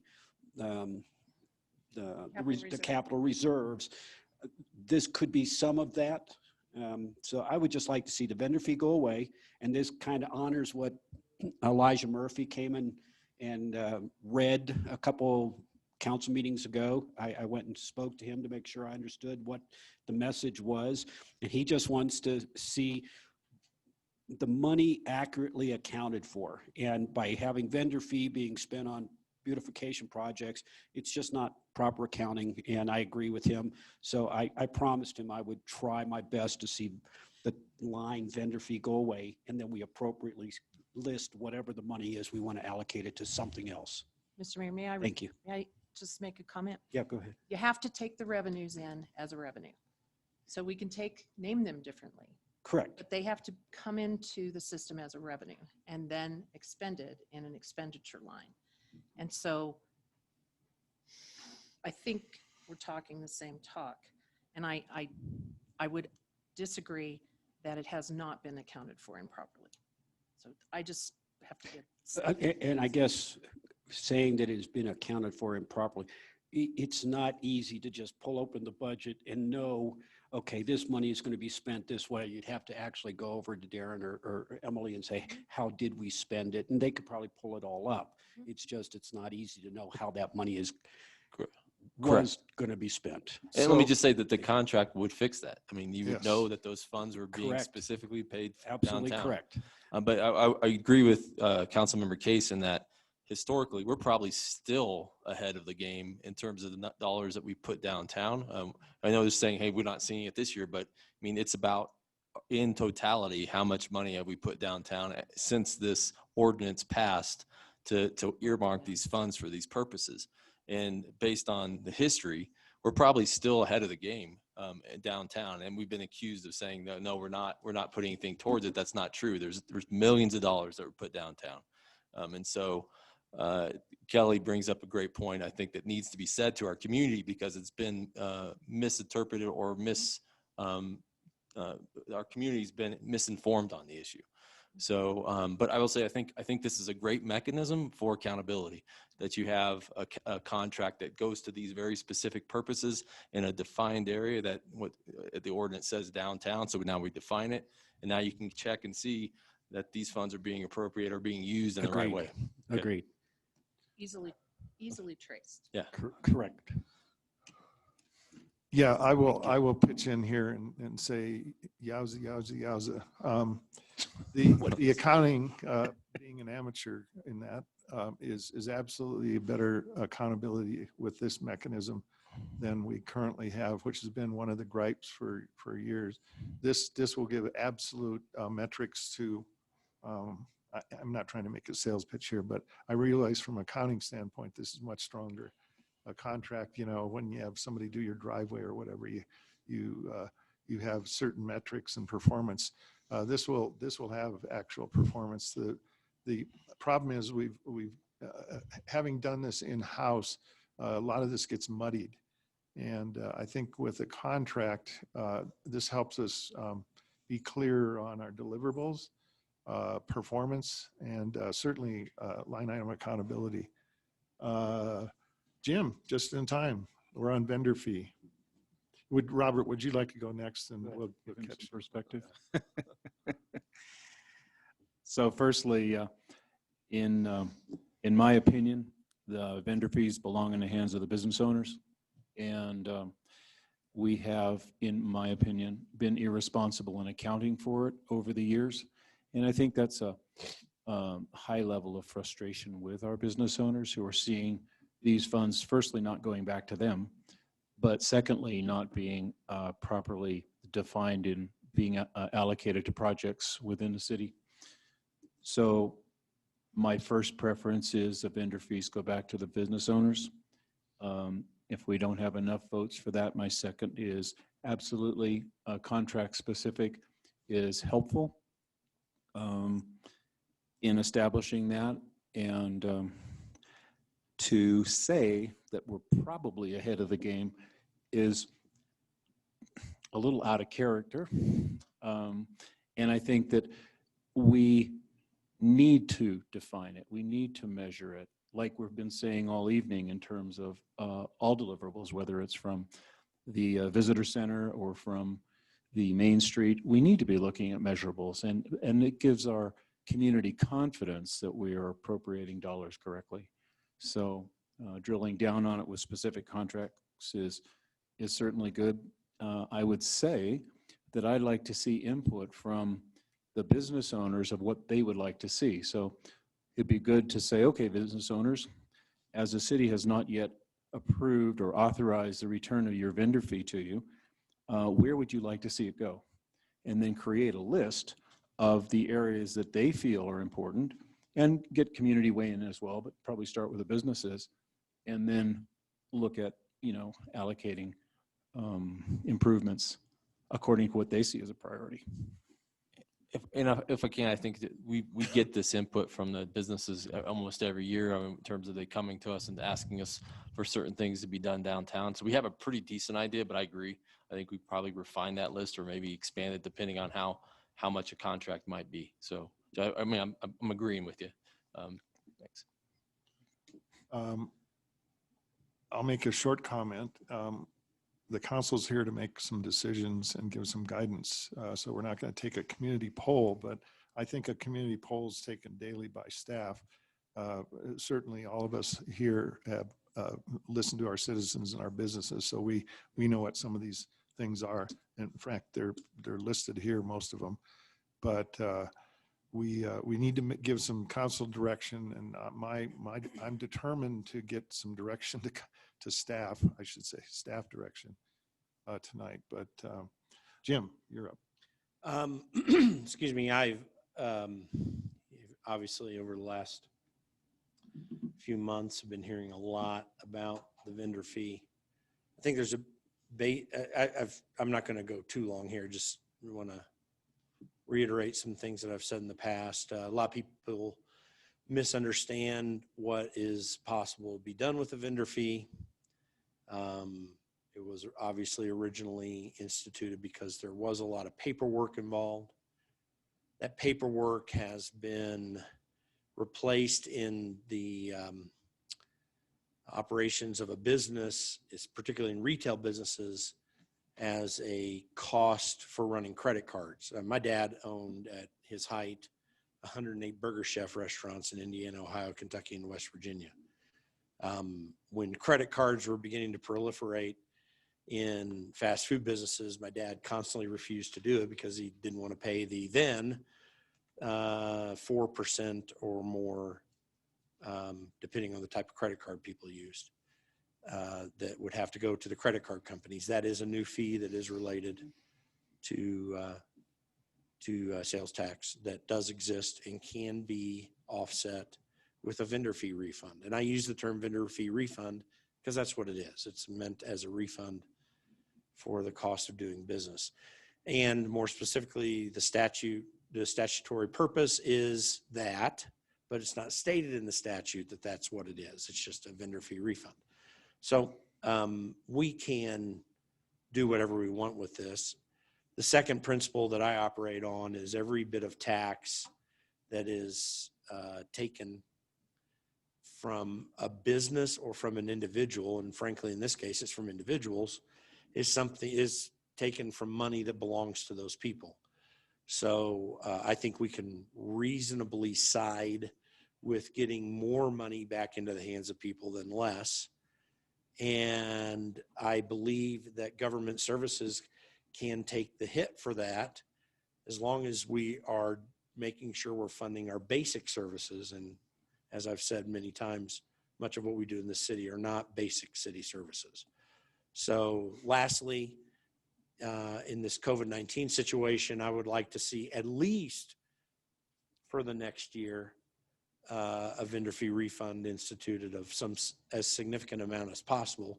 Because to be candid, we're going to lose some businesses, and it is at least a marginal help for every business. And that can be done excluding maybe the major businesses that were able to stay open, particularly the food stores.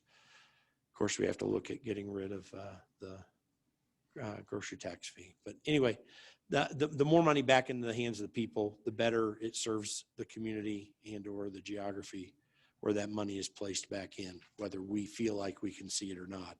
It's better left in the hands of people than in the hands of government. We need to side with that always in our considerations, and that's why I support a vendor fee refund. Mayor, question? It's a brief question. Okay. How much are we talking about allocating towards this contract-based approach? What's the There's amount? certain overhead that obviously comes off the top, that processing. The remainder, I guess, would be what we're looking at. Darren, would you like? Yeah, I mean, first of all, there's some services that we provide downtown that are already in the budget that we provide. One, some of it being, street sweeping and sidewalk sweeping that we have available. So we got to really look at what is it we would keep in house and what is best done through the contract. We already have some of this infrastructure in house. Over time, it might mean, as that equipment ages and we don't need any more, maybe we just put it all into the contract. So this is part of that discussion, but the end state being that there's specific accountability of where that earmarked amount that you see in the budget goes. So I guess the answer is it depends, right? It depends because we need to figure out what we would not be doing downtown for the city, because we do have responsibilities downtown. I'm not sure that we would want to impart it to a contract immediately, just because of some of the assets that we have within the city right now. That over time, I think we can impart the entire amount to the contract. So if we imparted the entire amount to this division between what city is providing now and what gets outsourced to a contractor, what's that number look like today? According to revenues, what does that number look like we're talking about? So that the community can look at it and say, okay, vendor fee is being apportioned this much between these two. And let me just say that real quick, the one port, because the 410 funds have to be used for a very specific purpose, right? So you can't just throw them all into the same pot. So what I'm talking about is the general fund portion of the vendor fee.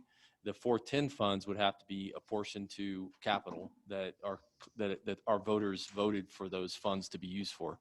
So that there would be two different methods of use.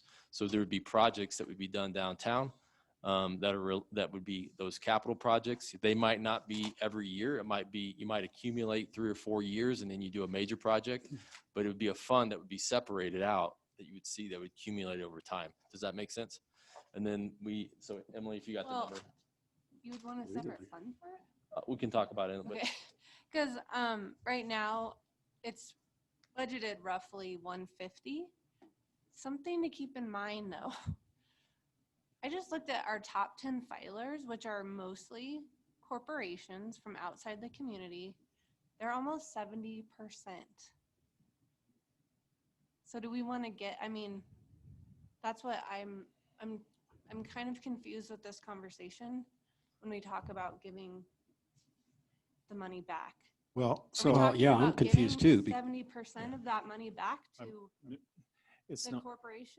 The big ones, I appreciate you mentioning that. We rejected that in our ranking with the council as giving the money all back versus this restructuring of the ordinance to a contract thing. So unless council wants to renege on all those rankings, that's where we're at. We're looking at this one proposal.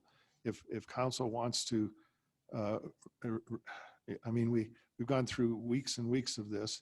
And so I understand your confusion, but I tried to preface this with, we're looking at this proposal. If we're not looking at this proposal, then we need to go back and start over It again. was just mentioned again, so I wanted to mention that, but 150,000 roughly. Thank you. And that's just the general fund portion. That's the general, yeah, that's one, and then 75K Right. roughly in the 410. But all it, as to your point, Kelly, the revenue side, it's sales tax. It's 2%.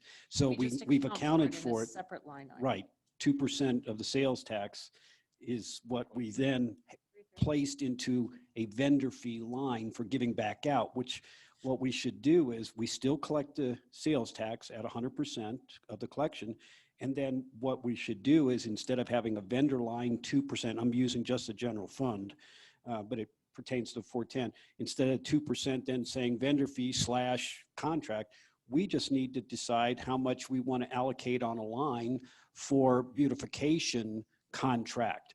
And if we have 150K theoretically to work with, if we want to say 50K, and then 100K goes to debt reduction, or inversely, 100K for beautification, 50 to the debt reduction out of that general fund, and then you can take some portion of the 410. But the money's collected, and we just have 1% over in the 410, and we have 2% in the general that we And could that's then. 100% of the That's sales tax. correct, 100% of the sales And tax. we could account for 3.3333%. Correct.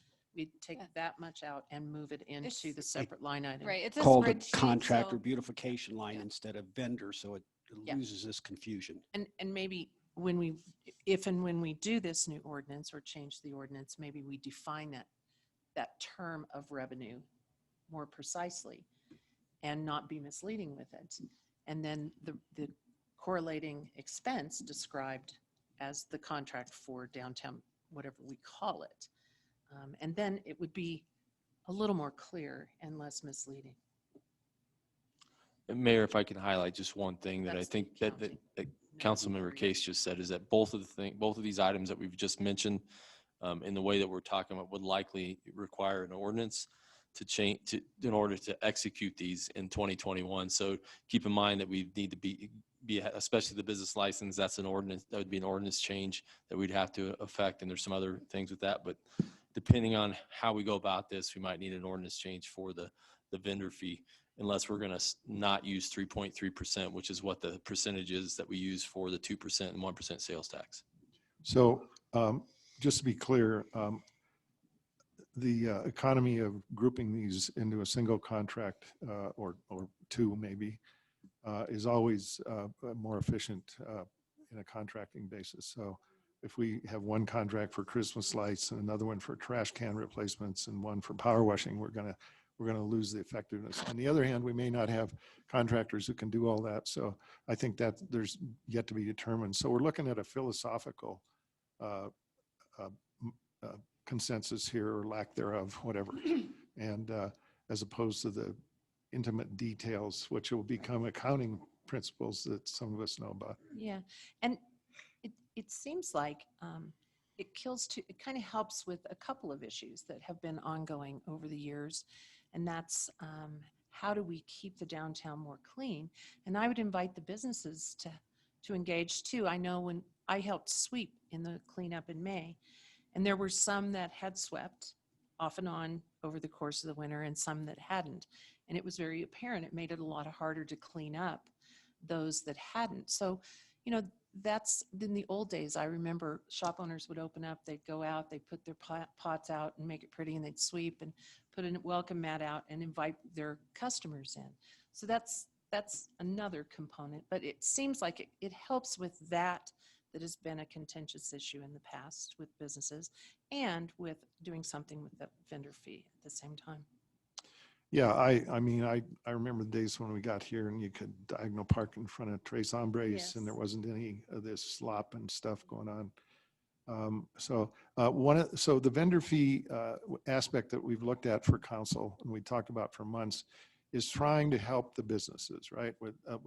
We've got several things on our agendas that we're trying to help the businesses. I know the little change in the business license is, it's nominal, it's noise level, but this is a way to keep from, by the way, rebating vendor fees affects the school district too, I learned. And I don't think we're here to trying to affect the school's budget. But I think this is a reasonable way to look at being accountable and actually helping the business without giving the money back with all the contortions that's going to go and all the people it affects. I think there's a lot to be determined, but the principle is at this point, did everybody get to speak? I think so. I guess I would look for thumbs up or thumbs down on this particular philosophical proposal. We're either going to keep the money in-house or we're not. In our rankings, we voted not to distribute it out, to keep it in-house. This is a way to really help the businesses with a subcontract that's going to be accountable. It's going to be deliverables and absolutes, and that list may be expanding, and we may or may not have contractors who can actually do it. But I would look for council to give me a thumbs up or thumbs down on if we want to proceed with this particular proposal or do something differently. I'm good with it. I think it's something all of us are, I think we can pretty much agree, and I think that every single one of us would hold the feet to the fire on this type of contract agreement. So I think it's something we can all at least work in unison with. In principle, I agree with it, but I reserve the right that if we don't have enough money going into the debt reduction or the funding of Main Street, if we want to bump it up, this is the line item that I'm thinking about where the money that helps the businesses, we would use this line item, this 2% and 1% to help the businesses. So I reserve the right to, I don't want to be called, misrepresenting what my vote is. Yeah, Fundamentally, so good point. the next process we're going to go through October 1st is some of the other items I'm going to talk about later. And then we'll get a whole budget back and we'll find out if That's we fine. can do any of this stuff. Yeah, the details then. Yeah, so Mayor, I think that's a great point. The way that the ordinance is currently defined, it's used for downtown projects. And so Correct. that's exactly what Main Street does. I mean, Correct. in terms of so that's a very valid point. Jim. I think I'm mostly with Rusty on this. I'm still not certain where I stand. I'm fine for moving a proposal forward, but anyway, that's all I have to say. Robert? Yeah, I mean, Rusty, you basically said what I would say, and I would include in that the visitor center and keep Woodland Park beautiful. Yeah. So yeah, I'm fine to move forward. So that's a good point. We might want to think about moving that around. I think we have a consensus on the principle. The specifics are to be determined. We need legal counsel on ordinance going down, but I think you got enough to sketch out a budget. Is that true? Those issues, yes. All right. Thank you. Thank you, counsel.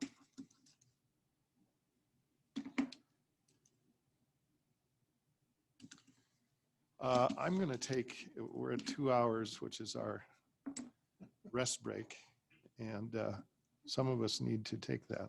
So I'm going to call for a 10-minute or so or less break.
Good point.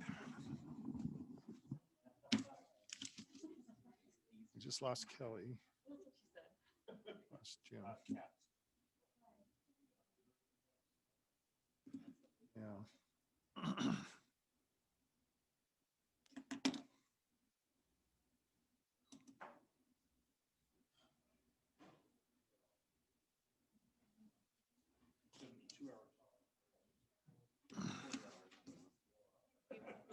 Sure, no problem.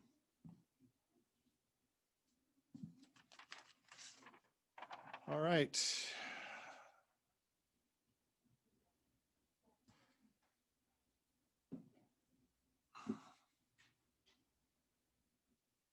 I wish I had a Jeopardy thing on my phone.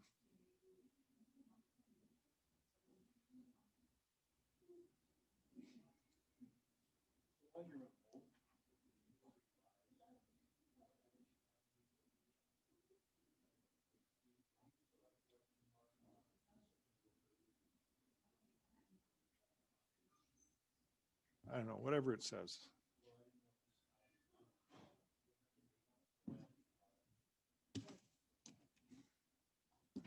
Don't have to answer it now.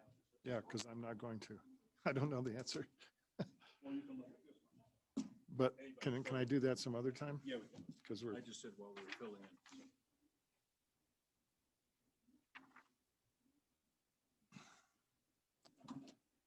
all right, we're reconvening.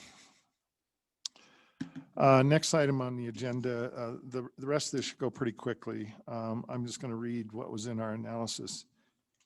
This is reducing the council pool and making it basically a full discretionary pool down from 41.5 down to 25,000, reducing it in other words, but expanding what's in it, which includes $500 on the Deer Education Task Force. We have some handouts. We got some handouts in the mail. So there's a whole bunch of things in that pool. Let me read the thing. It's a lessening of the council discretionary pool.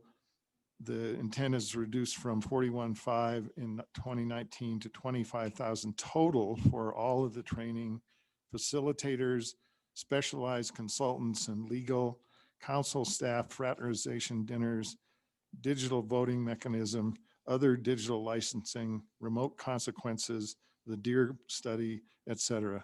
Then any leftovers to the debt reduction reserve at the year end. It's less money than last year with more targeted purposes potentially, and all the excess money should go into debt reserve. That was the proposal.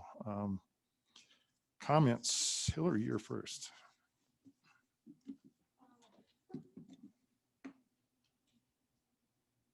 I'm going to skip my turn and let Kelly go ahead. Kelly, go ahead. I don't spend any money, the city's money, for my service to the citizens on city council and to city council and staff. So whatever portion of that is allocated, I would let mine go to anything there for my behalf would go to funding the Main Street program. And then I agree with anything left over in that. At the end of the year, I think the debt service reserve is a good place for it. So thank you. Yeah, and we're going to have some leftover this year too. I would propose, it doesn't say it on this thing, but I would propose that's what we do with the leftover this year too. Rusty. Yeah, the only thing I'm pondering right now is when you said about the Deer education, because that wasn't in the block. So what you're basically saying is if we did take it from the 41.5 down to 25, that would free up I think it's $500 that they're talking about for the Deer education, that some of that could go to funding that.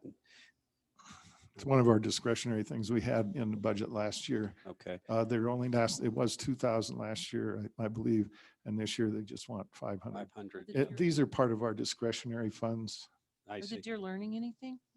They're pretty damn I will smart. tell you, I couldn't help it. Do you want to ask that question Don't even have directly? to answer. I will tell you that my wife was at a crosswalk and the Yeah.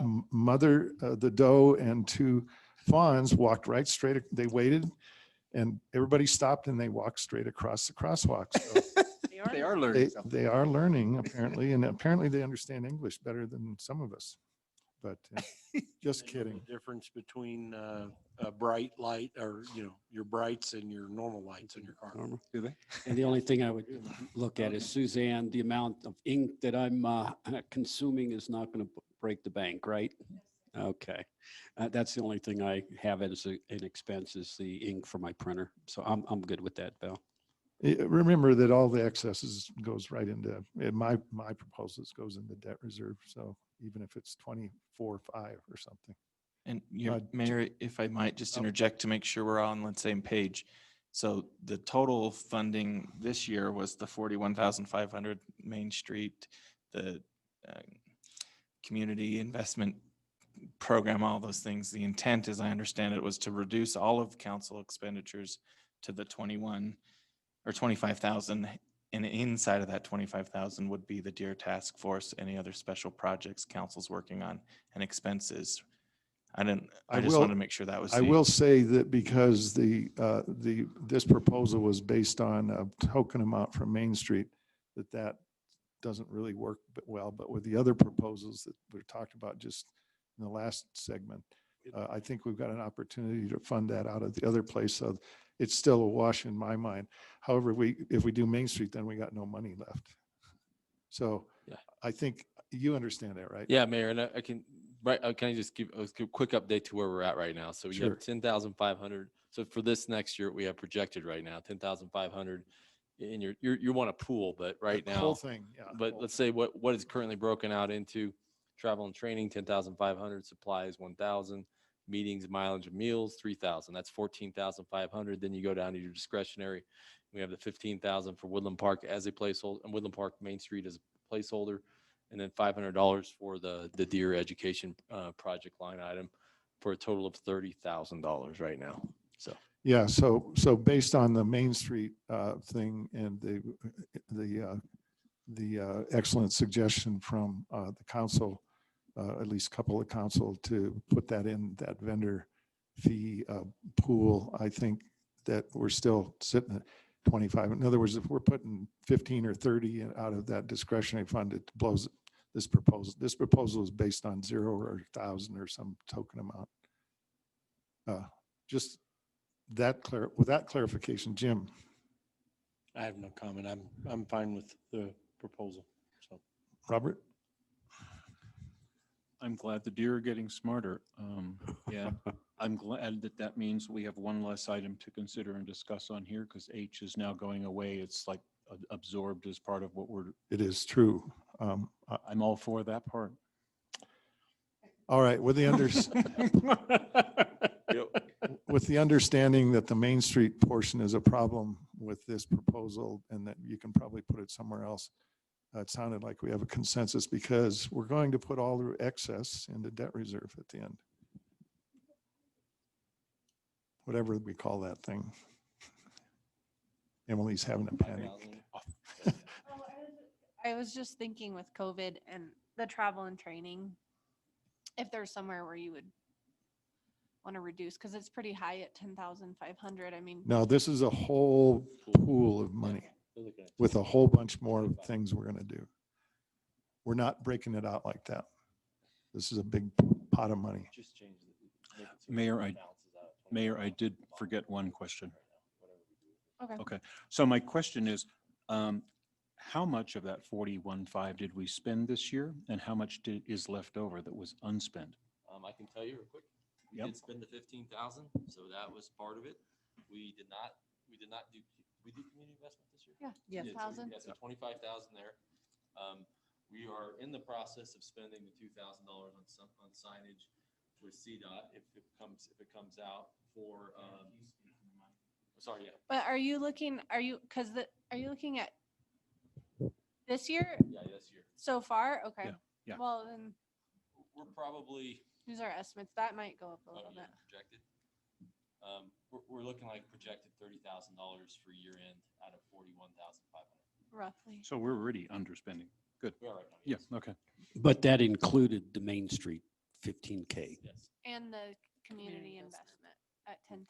Yeah. So if you want to look at, 19, which we have the actuals for, It'll be There- coming. It'll There was come around. 41.9 budgeted and about 40,000 was spent.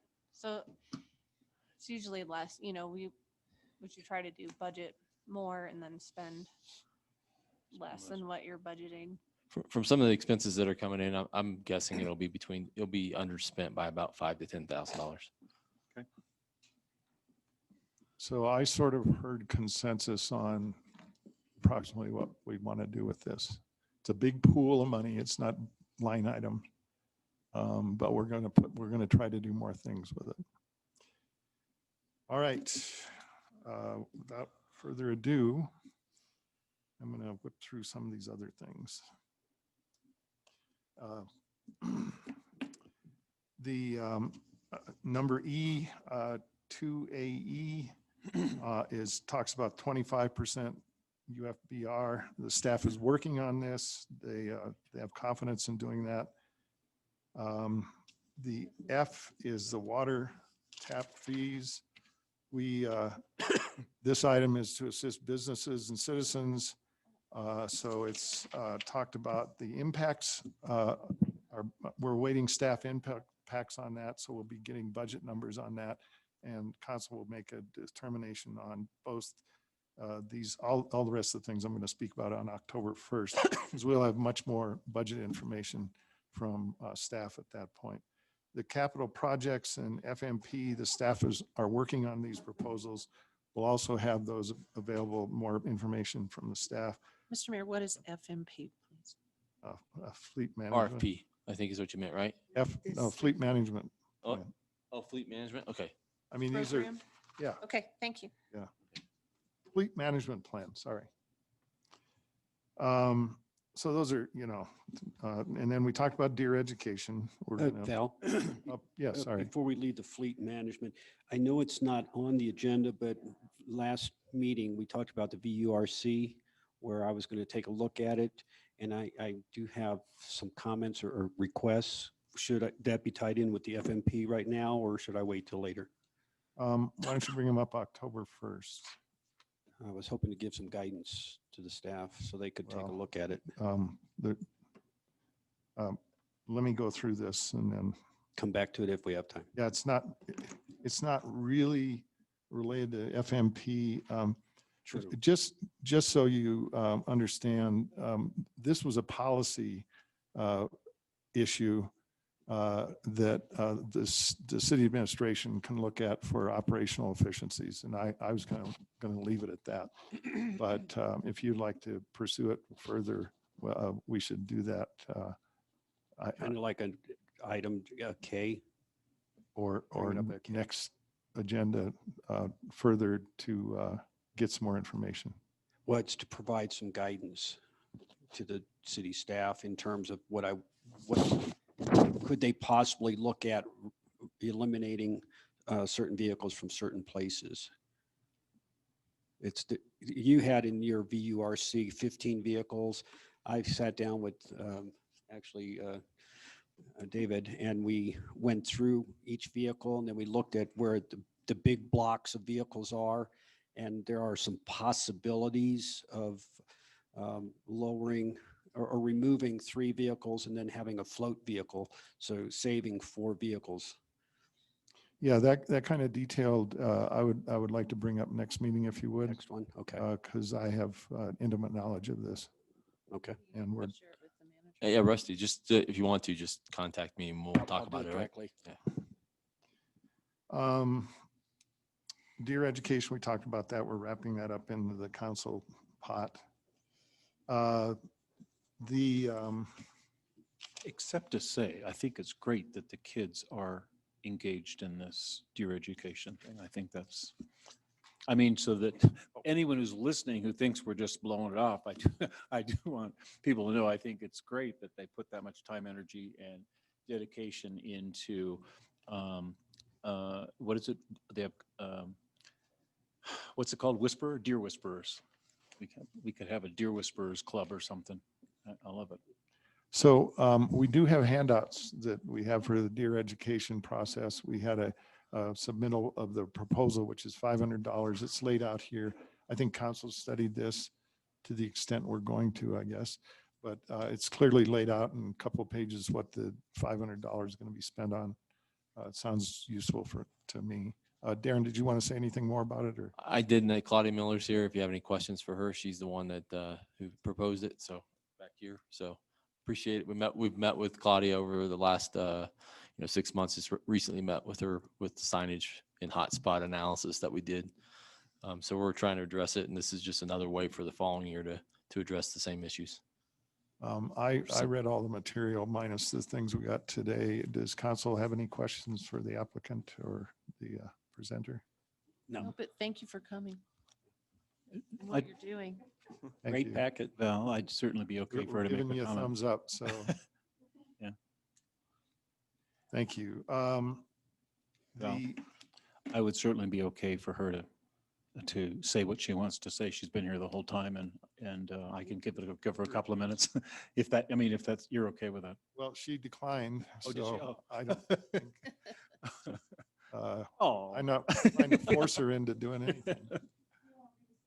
Yeah. Thanks, I don't know. She has a matching mask.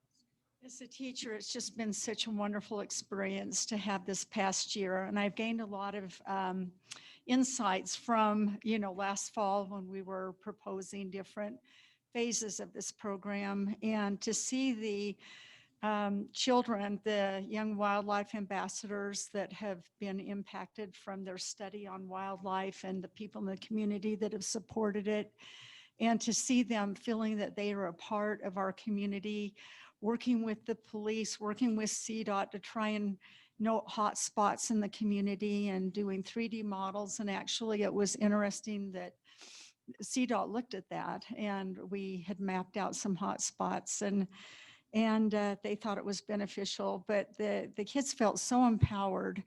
And I think that they're going to be just great citizens like you guys as they get older, wanting to be involved in the community. They worked with a landscaper to landscape part of Lions Park with Steve Varner, and they they were so engaged in trying to help the community. And one of the big phases for this year, I feel that's going to make a big difference, is that video in the Drive Smart program, where they actually, I went and attended last fall and saw how they did these wonderful presentations on screen, and you could hear a pin drop with the kids, how impressed they were hearing the stories of people that had worked in the Deer Safety Program or had experiences with it. But the exciting thing is we'll be using Woodland Park as a model, so they'll learn how to drive in our own community looking for hot spots.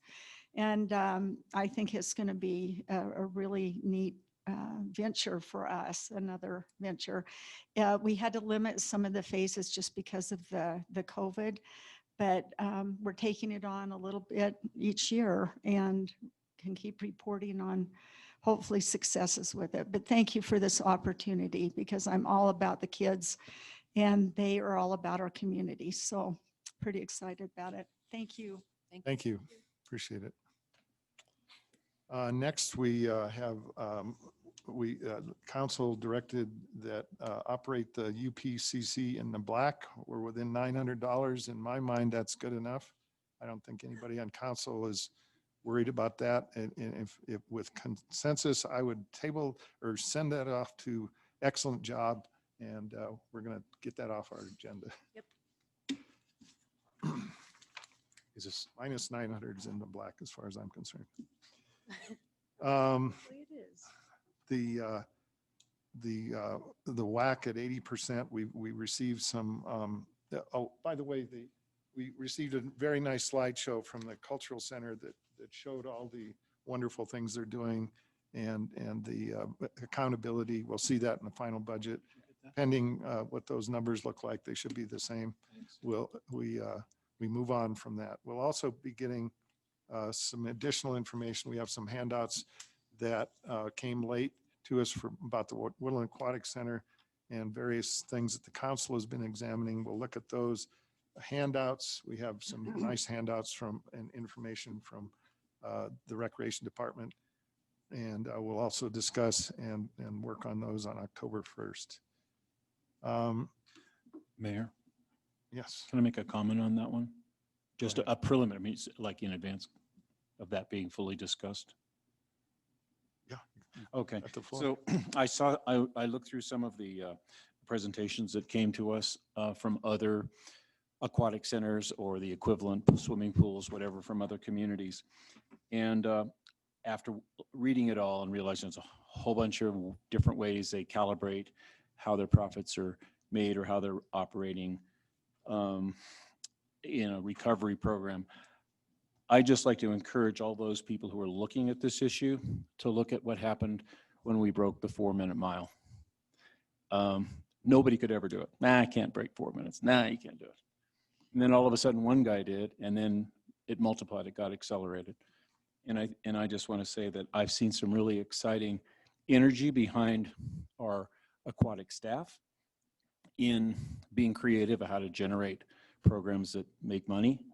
So I just like to encourage you to say, I'm not really looking backwards to say the ones who can recover 40% or 50% or 60%, we set a target at 80 and I believe our staff can hit it. So it's such an encouragement. Thank you. Yeah, they had a nice return a month or two ago at 70%. So they're doing an excellent job on optimizing their operation. So we'll wait to hear some more from them on October 1st. And we have staff budget impact memos, some of which we received already, but we'll be receiving some more and some more guidance from staff. And if anybody has any other things, we'll move on from there. Okay. Seeing none. Thank you. That's the end of our budget work session. And we will take it up on October 1st and hopefully get all the rest of our items of guidance to the staff where we have holes to proceed with that. We need a motion. Yes. Thank you. It says, ask council to make a motion to move into executive session. I'd like to make a motion pursuant to CRS section 24-6-402 4FI for discussion of a personal matter and not involving any specific employees who have requested discussion of the matter in open session, any member of this body or any elected official, the appointment of any person to fill an office of this body or of an elected official, or personal policies that do not require the discussion of matters personal to particular employees, and the following additional details are provided for identification purposes. It's regarding the city manager's employment agreement. I second the motion. Thank you. We will move upstairs May I take a vote, Mayor? after we take a vote. Thank you. Carr, Yes. Labar, Yes. Case, Yes. Neal, Yes. Path, Yes. Zulawaga. No, we're having too much fun. No, yes. Okay, motion carries unanimously. Thank you. Thank you. Thank you, public.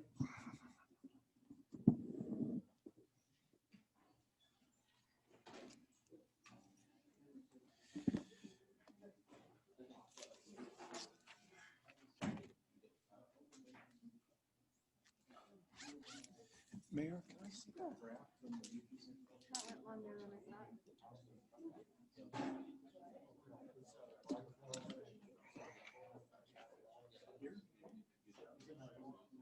Yeah, it was an email, yeah.